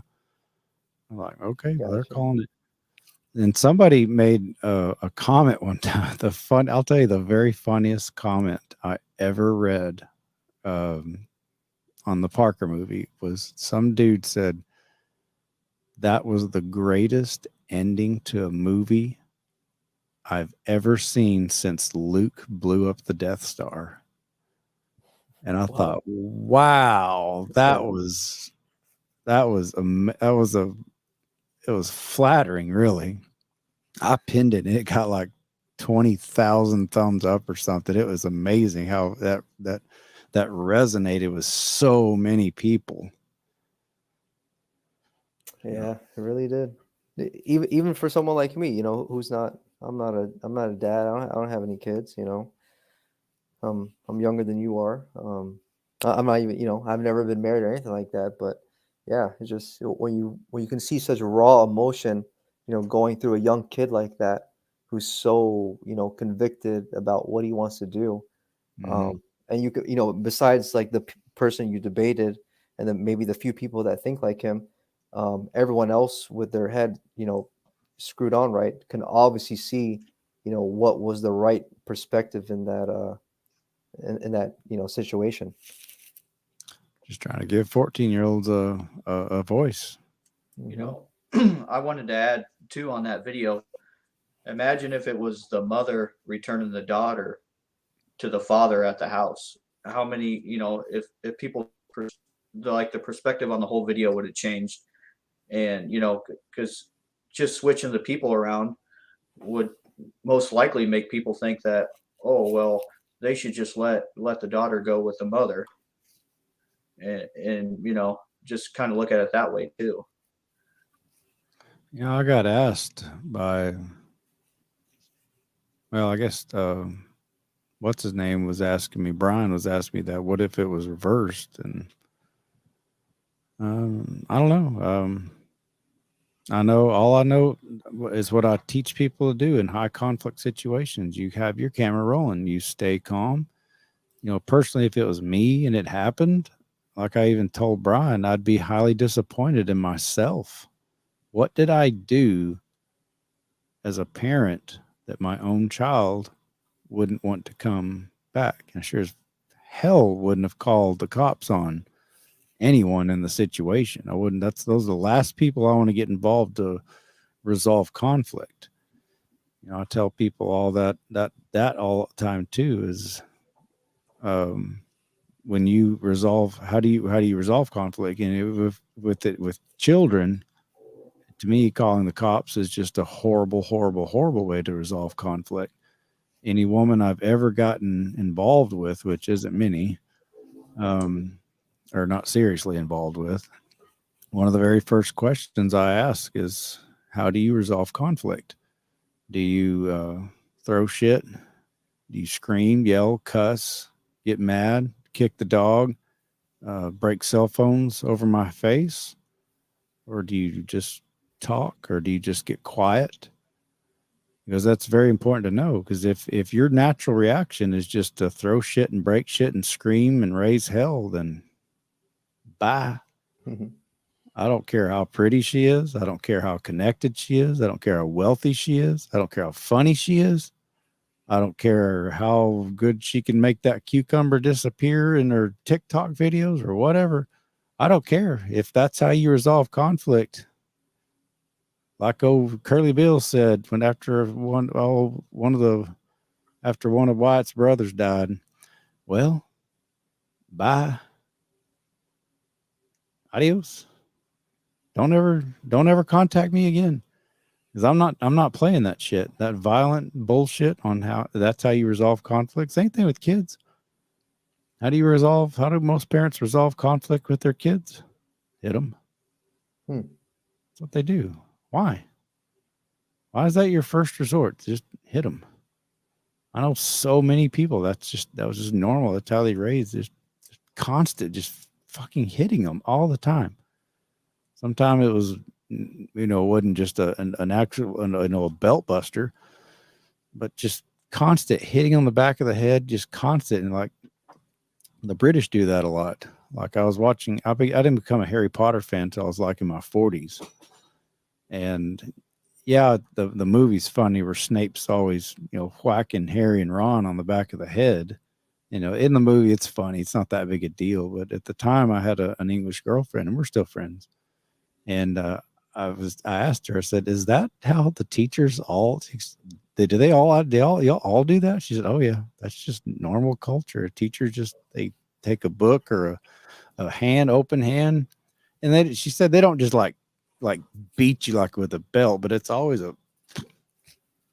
just a whop on the back of the head. I mean, you know, I personally wouldn't do it. But, you know, that's not what I'm talking about when I say don't hit your kids. I'm talking about taking that belt, go where it hits all fucking loops on the way out, and you can just hear it, and then you bend it over, bend over, wham, wham, wham, bam. That's the kind of spanking I'm talking about. Just don't fucking do that shit. It comes out of the belt loop like when you rip the shower curtain off and all the little things are pinging off in the air. Yeah. Comes out of there so fast. I remember my mom, she's like told my brother and sister, "Oh, I'm gonna get the belt," and I didn't live with my mom. I went down to visit in the summer, but my brother and sister's like, "You want me to get the belt?" No. So the belt was just mainly like it just kind of sat over there, and it didn't get used, but it's like, oh, there it is. Your mom did that? Yeah, you know, she like told my brother and sister. Yeah. See, my mom never, she open hand spanked me a few times, but she always left that up to my dad. Like, Daddy was never around. He was just like, he'd get home, you know, after all I'd want to do is see him. And then I got in fucking trouble again. And I'd just hear that belt. As it came around each belt loop, it just slapped the next one. Like, God damn, here we go. And just start at the leg, work your way up to your butt. Sometimes it hits your back.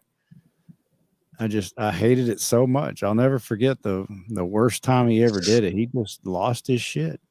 I squeezed all of his, I don't know why, but I was like 7. And for some or 6, and for some reason he had this car wax. And for some reason I thought it was the coolest thing. I pinched it and it just went shot out. And I just thought it was so cool, and I just kept doing it. Well, I drained it all, and I squirted all over the chicken pen wall. And Mom just was so mad at me for that. I don't understand. Even now to this day, I don't understand why they got so mad. I mean, maybe there's something I don't remember, but I was young. I was little, like I said, 6 or 7. I was in elementary, young.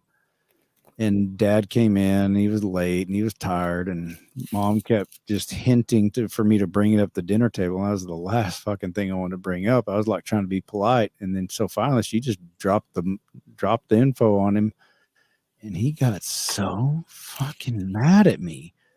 He said, come here to me. And I just ran because I was scared, and he cornered me where my bookshelf is, and he pulled his belt off, and I heard hitting all that, and I thought, fuck. And he just starts, Caleb, bam, bam, you stupid, bam, bam, bam, just as hard as he had snot and spit just falling out of his head, and it was hitting my face, and it was so disgusting. And hitting me as hard as he could, and I'm just bawling. And he said, show me your favorite book. And for some reason, as naive as I was, I knew, I don't know how I knew this, because this isn't like me, but I knew I had this premonition he was going to destroy it.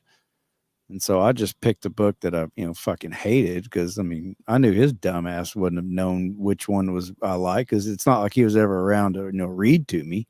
So I just gave him a piece of shit book, the one I didn't like, and he just tore it, and just threw the pages down on top of me, made me clean it all up. And that's one of my earliest and fondest memories of my own father. That's one of my oldest. It's probably one of the oldest memories I've got of my dad. Oldest, but I was the youngest in my life. I don't remember my dad in age 3 and 4 and 5. I don't have any memories of him until that's one of the oldest memories I've got. Again, I was 5, 6 years old, maybe 7 at the very most, but I don't remember him at all. I remember my mom before that, but I don't remember my dad before that. And from what I've told, they were always together. They've always stayed together. That's what I've always been told, but I don't remember him. And that oldest memory is him beating the absolute piss out of me. And he, to his credit, eventually he did apologize for that. I was in my late 30s, because we'd always had a tumultuous relationship. We'd always fought. I was never good enough, or that's my perception. I'm sure he would disagree, and he would, I was a bad kid, or I don't know what he would say about me, but we didn't get along like ever, or rarely ever got along, and all I ever wanted was his approval. And I told myself when I became a parent, I did spank Parker once or twice, and I did spank Blaine once that I can remember for sure, and I regret it. I never spanked Hayden. I certainly never spanked London. And once stepdad moved in, and the kids were telling me that he started spanking on them, hitting on them, I created a movement, or I joined a movement of nonviolent parenting bullshit. I mean, if anyone's going to spank my kids, it's going to be, but if I don't even spank my kids, motherfucker, you sure as hell aren't going to fucking touch my kids. I don't think a step parent has got any right whatsoever to lay a hand on a child that isn't theirs. I wish parents wouldn't do it even if they are theirs, but if it's not even their own, they sure as hell don't have any right to do it. And I set out on a mission because the kids were 2, 4, 6, and 8 when they married, and whenever I remarried, their ages 2, 4, 6, and 8. They were little. They were spanking age. And I made up my mind right then that never again. And I've apologized to my kids multiple times for doing that. Admitting I was wrong. I was just angry. I was naive and stupid. I was just taught that's how you raise kids. You just spank them. That's what I was taught. That's what I thought I was supposed to do. It's kind of like, I just kind of thought I was supposed to have a lot of kids. Everybody in my family had a lot of kids. So. Wow. I feel like I'm just blabbing, and I'm sorry if I'm putting y'all to sleep. No, that's a very intense story you just share with us there. And also to me personally, that's surprising. I'm still awake. Oh yeah, go ahead. That put me to sleep. So. Oh, okay, thanks. No, I was gonna say, because my family's from Ethiopia, and I got whipped as a kid. The name for belt in Amharic, which is the Ethiopian language, is called kabato. And so whenever that would come out, it wasn't a good day for you. And so I always sort of grew up with the idea thinking that whipping your child with a belt was like a very foreigner thing to do, and that American parents, that wasn't part of their culture to do that to their own kids. So hearing you say that about your dad, and to the intense level that it got, wow, it almost makes me feel like what I went through wasn't nearly as bad. Yeah, it's definitely prominent in the South. Texas, Louisiana, Alabama, Mississippi, Florida, particularly in the South. From the best I can tell, traditionally, if you don't spank your kids, you're a libtard. That's what most people think. When they hear me say that, all right, libtard. I'm like, okay, you do realize I'm like the most pro Second Amendment guy you'll ever meet in your life. Okay, I mean, I'm not exactly a libtard, Right.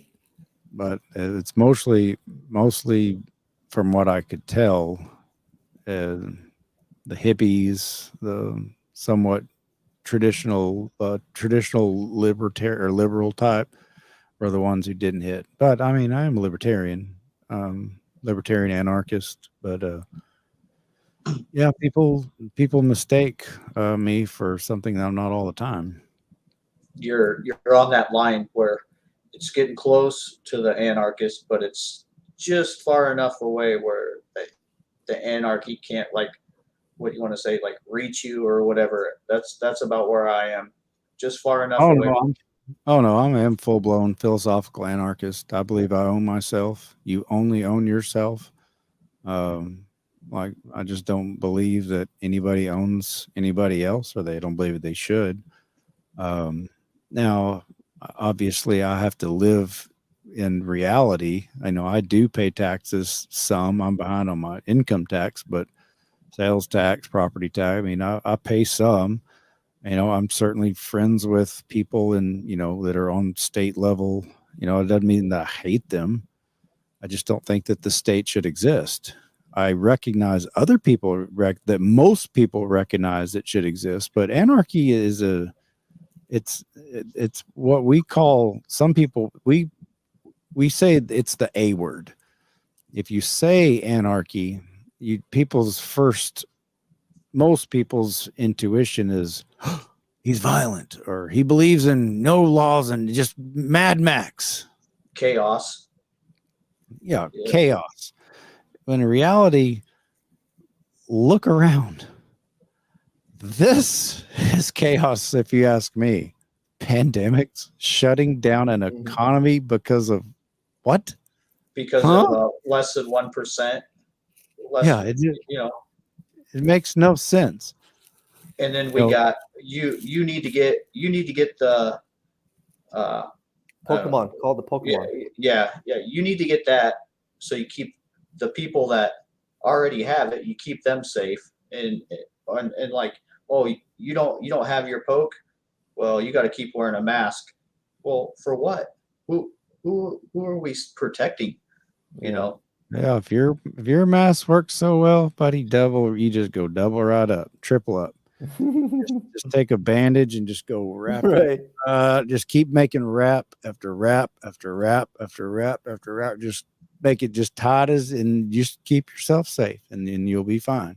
So also now that we're back here to this, what are your guys' thoughts on the next round? They've already been saying, oh, the second pandy, we're gonna have another pandy. There's a second one coming. We got to get ready for it. Now we got states already saying, Biden's actually slipped and said it. Yeah, he's saying the second one. I'm not complying, but I didn't comply with the first one. Right. The only time I ever wore a mask was when I had to on the airplane when I flew from Texas to Florida to get my boat.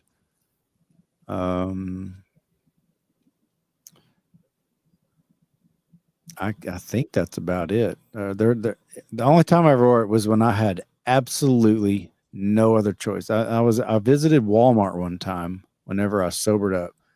Right the weekend I sobered up, I took the boys back to San Antonio. We were messing around and they were just totally brain dead in the big cities. And we absolutely had to get something from Walmart, and I can't remember what it was. And I was so pissed that they kicked us out for not having it. But for whatever it is we needed, I just said, all right, fucking fine. So I put it on. I had it down here. It was about right there. But as long as it was just kind of, chin masky, I walked in and everybody was just fine. But you do like this. And then you cover it up. Okay, I feel safe now. Yeah. Zombies. And then pull it down, and within just a few seconds, you would freak out by seeing a naked face. You'd think a woman had just gone boom, right? And that's how much they freaked out. Mm-hmm. I was talking about the psychological warfare that was waged is unbelievable to watch. Fear mongering, yeah. Well, they wanted to make you out to be the hero. You wear your mask for protecting the other people. It's not for you. You're going to be a hero. I used to laugh you're wearing it. And there's no answers for anything. Everything just kind of goes against the one thing that they tell you, and then another thing would go against that, and it just didn't make no sense. I'd watch these Facebook people posting, look at these people are just heroes. They're masking up. I just love going in there and just tell them, you're not a hero for wearing a stupid mask. It's pointless. It's dumb. The average person is masks. There's people that go to college. They're called doctors. I'm sure there's some kind of, maybe not a full class, but doctors who are surgeons, I'm sure they're taught proper procedures to putting on different types of masks for different types of surgeries or environments. I mean, you've got to be educated, but the average moron that you'd see these masks and they're as dirty as an old fart's underwear. They're just filthy. They're face diapers. They weren't filtering anything, but they were safe, and I wasn't. It was the dumbest thing I'd ever seen in my life. Well, then we're getting a bunch of masks made in China and who knows where. Yeah, a friend of mine, Kristen Megan. She's actually a mask. She was in the Air Force, I believe. She's actually qualified to speak on the proper qualifications. She actually reached out to me. She's speaking of, she used to be on Alex Jones. She used to go on his show a lot, but she's a personal friend of mine. She ran one of my what do you call it, donation thing to get a lawyer when I got Blaine.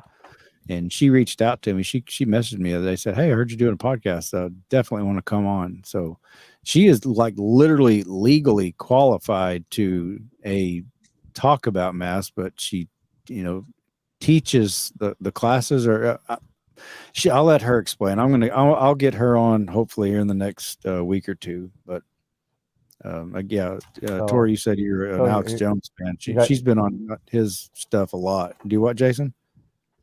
So Caleb, you were talking. Anyways, sorry, I didn't mean to interrupt. Caleb, you were talking about the mask thing, and it was so funny to see. So I didn't wear them anywhere except for church. And anyway, so yeah, we have church from 9 to 10 a.m. And then we had Bible class at 10:15. You had to wear them at the service and Bible class. So I would only go to Bible class because I didn't get up in time. I felt bad, so I didn't get up at I had to get up at 8 or 8:30 to go to the 9 a.m. I never really got up very many times to go to the 9 a.m. So I only went very seldomly. So I went to the 10:15 Bible class, and they always wore the mask. So every time I went, I had to wear a mask. So one morning, I forgot it. So I walked in. Bible class started like 10 seconds before I got in, and they looked at me like really crazy. And so I didn't wear it for like 5 or 10 minutes. So I go, "Where are the masks?" I finally asked him, so he had me wear one. But other than going to church, I never wore it. When the pandemic started, I went to a Maverick gas station, a huge gas station by where I live. And I didn't wear one, and almost everybody was wearing it. So I went in, and the guy went crazy with me and said, "I'm going to call the cops." I said, "Go ahead and call the cops." I said, "I know my rights. You call the cops. Yeah, that's not going to be a fun thing for me." But I said, "Go ahead and call the cops." He never did. So I went home. A week or less later, they called me up, and the company said, "We apologize. Come on back. You can come back anytime you want. You don't have to wear a mask."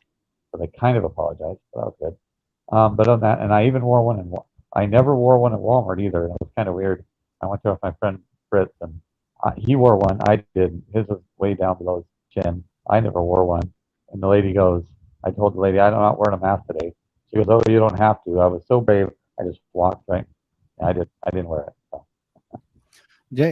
Jason, I'm having a really hard time. You sound so muffled. I want to hear your story, but I think I heard most of it. I don't know why you sound like you've got a mask over your microphone. I don't know why I can't hear you very well. But yeah, the interesting thing about I don't know if you can call it, Caleb. I would say call it a diaper just for the YouTube algorithm.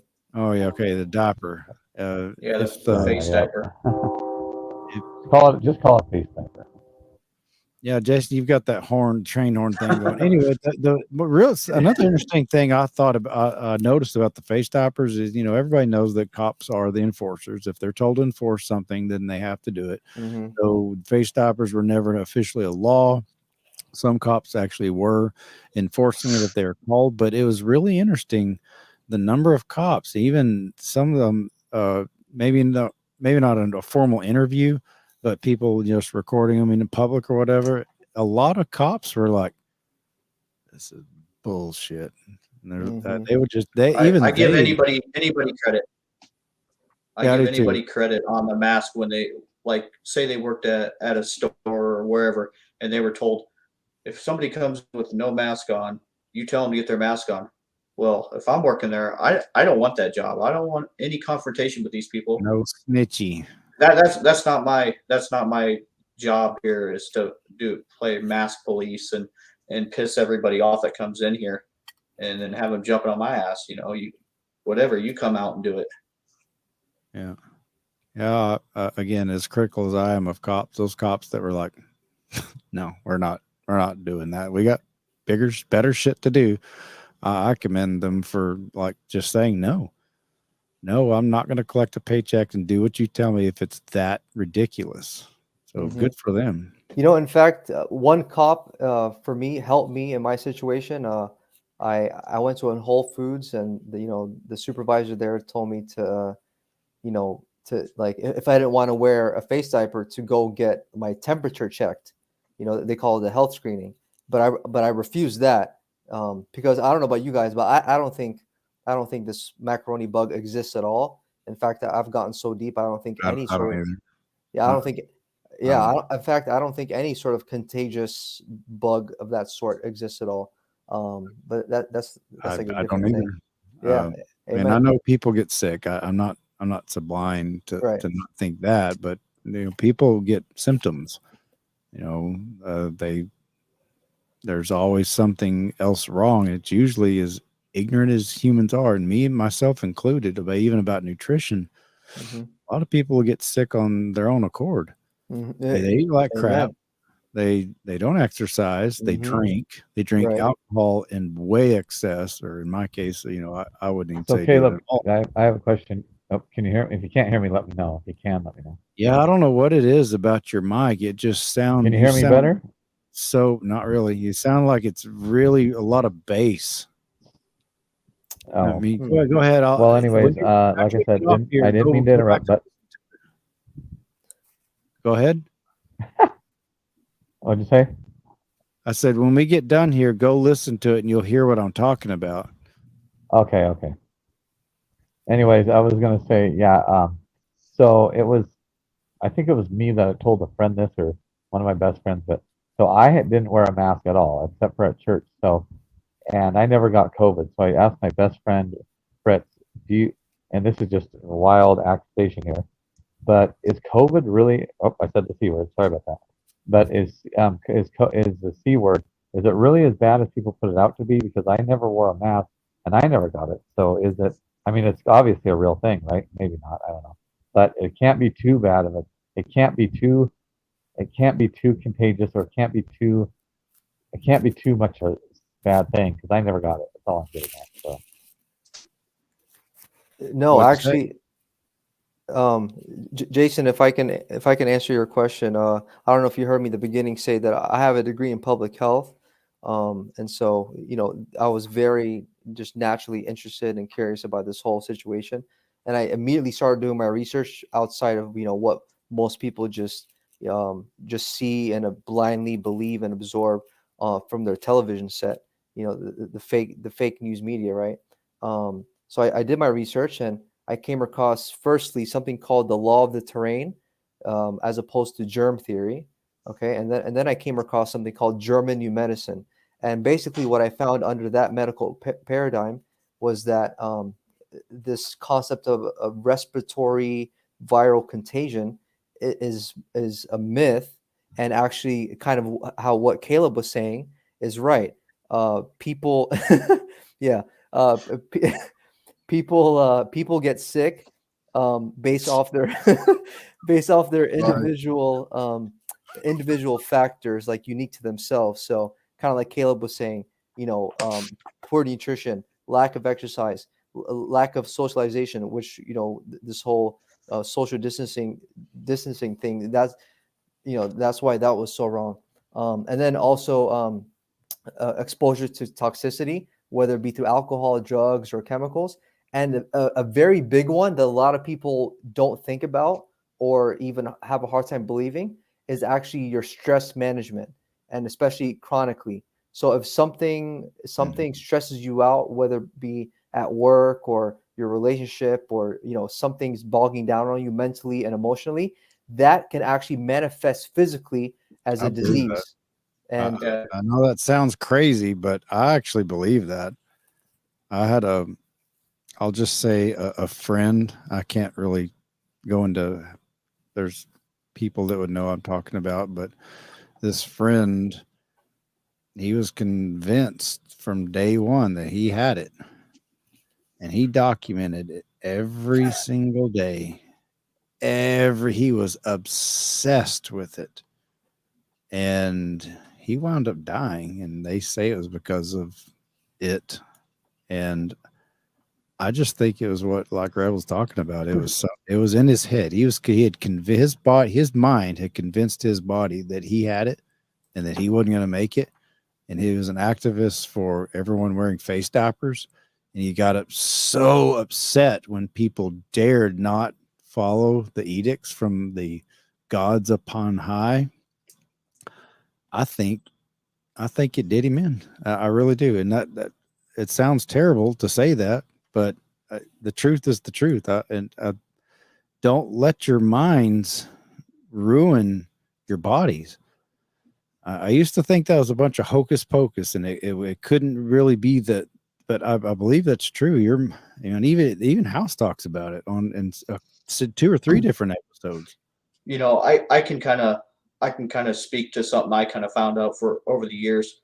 It's like, the common cold sore. You get a cold sore, they say it's your nerves or whatever. I kind of noticed where I would go a long time without getting a cold sore, and then I would think about it. It'd come and be like, hey, I haven't had one for a long time. And sure enough, it was a day or 2 later, it would just come up. It was like I set the chemical imbalance off inside my body, with my mind, and then all of a sudden it would pop up. And I've even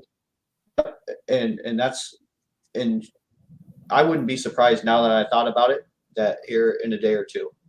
Yeah, there's an episode of House called Mirror Box. Yeah, Mirror Box. And there's this grumpy old man who was missing an arm. He got it amputated in a war, and he was just really mean to Wilson, who's his neighbor. He's super mean to him, and he's always in a shitty mood. Well, House being House, he started getting to the bottom of it. Come to find out, his hand constantly felt like it was on fire, even though it would have been missing and cut off from here like 20 years ago. And he finally, House wound up duct taping him to his own chair, and he drugged him up and made him pass out, and he set him up in this mirror magic box. And the guy came to, he's like, what do you do? He thought he was going to kill him or something. He's like, what are you doing? What are you doing? And he said, I want you to, he put a mirror. He had his left hand, or his right hand was fine, and his left hand was in the mirror box. It was cut off, the one that was amputated. So his right hand was real. His left hand was just a mirror reflection. And he said, I want you to squeeze onto it. He goes, I may be crazy, but what have you got to lose? Anyway, he convinced him that squeeze onto it and now let go. And he goes, and just the show was about this. He suddenly had no pain. It was all in his head. He had to reboot his head and tell his brain that his hand was not there, so therefore it could not be burning and on fire. And House got through to him mentally by talking to him and using visuals, with seeing the mirror magic of his left hand only appearing because his right hand was being shown in a mirror. And I later watched a lot of interviews, but every documentation or every episode of House was based off of real scenarios and real life situation where people had these strange illnesses, and that didn't make any sense to anybody else, and some crazy doctor somewhere finally figured it out. So I can only assume that mirror box one is a real treatment. It just tricked the mind. When you trick the mind and rebooted it, straightened it out, suddenly all his pain went away. I wouldn't be surprised if the psychological warfare with all the scaring just scared the piss out of people constantly. Every day, every news station, latest C numbers, constantly for almost 2 years. That does something to most people if you believe that crap and you take it seriously. Yeah. So the true V word, in a sense, was actually what you were seeing through the news. If there was no TV set and people didn't, it wasn't like a normal thing to watch TV, this whole thing wouldn't work. It just wouldn't happen. No, it wouldn't work. Without mass media, this wouldn't work. There wouldn't have been enough people scared. There'd have been just people minding their own business, doing everyday things the way they always did. And I don't think it would ever happen, because there's no idiot box to scare the hell out of everybody. Right. And Caleb, have you heard of something called Event 201? Yes. It Okay, was, so you do know about it. Okay. yeah, the event too, if I'm not mistaken, that was something held in 2019. A bunch of elites got together Yes. in some area and put New York. on hypothetical of Uh-huh. what would happen if They were a LARPing. pandemic had it happened and they had to shut things down. How it Right. affect delivery systems and the what do they call it? There's a buzzword for it. The shipping, the Transportation and stuff. Yeah. uh, the cycle of shipping. There's a buzzword for it. I'm just having a brain for it. I can't think of it. Commerce.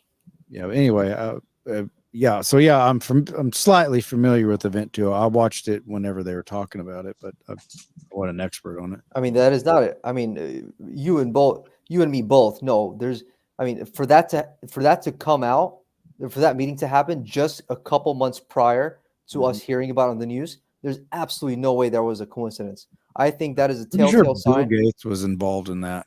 Yeah, the Melinda and Bill Gates Foundation, absolutely, and so it was the World Economic Forum and John Hopkins Hospital. Yeah, Yeah, sure.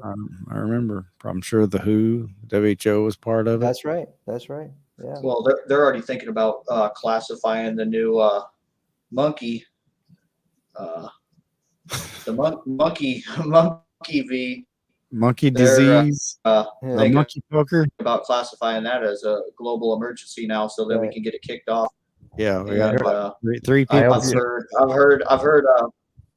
I've heard Labor Day on that one, somewhere after all the people return from their vacation, and then After I they told my sucked friend all jokingly, the I hope you don't- money out of you don't get everybody. that by eating. I said I have a friend. I told jokingly, I hope you don't get that from eating bananas because I eat 2 a day. That's a joke.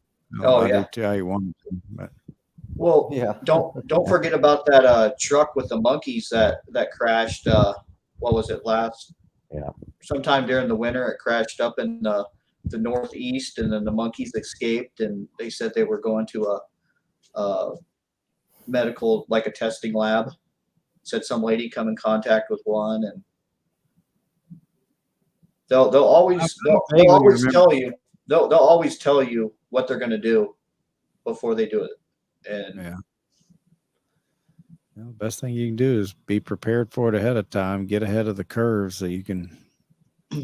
so what's everybody's thoughts on getting rid of the beef and all the meats, slowing down production on that, and then going to the bugs, eating bugs? That's the new talk now. New buzzword, yeah. There's like 23 or 25 industrial meat processing plants that have suddenly just burned down or planes crashed into them within the last Unbelievable. 6 or 8 Yep. months. And There's an usually egg they only have farm 7 or 8 a burned down. year. Yeah, it's at the very most 7 or 8 a year, and there's Yeah. been like 25 in just like 5 months. A couple weeks ago, that there's an egg farm that supposedly burned down. Yeah, Now eggs are Minnesota. going to go from $2 a dozen or whatever to $8 a dozen. Yeah. Well, Hey, they don't like the go ahead. cattle because of the farts, the methane it puts out Yeah. into the air. So Right. we need to, and they want to put a carbon tax on all the head, every head of cattle that there is. They want to put a carbon tax on it that you pay yearly. $2,000, $2,500, whatever it I think is. they need to lead by example and just hold their breath permanently. That's what I think. Yeah, Kids, that's a good we're solution. coming up on 2.5 hours here. I don't know that I've ever gone this long. And Wow, Caleb, you've gone for a long time. 2.5 hours. Yeah.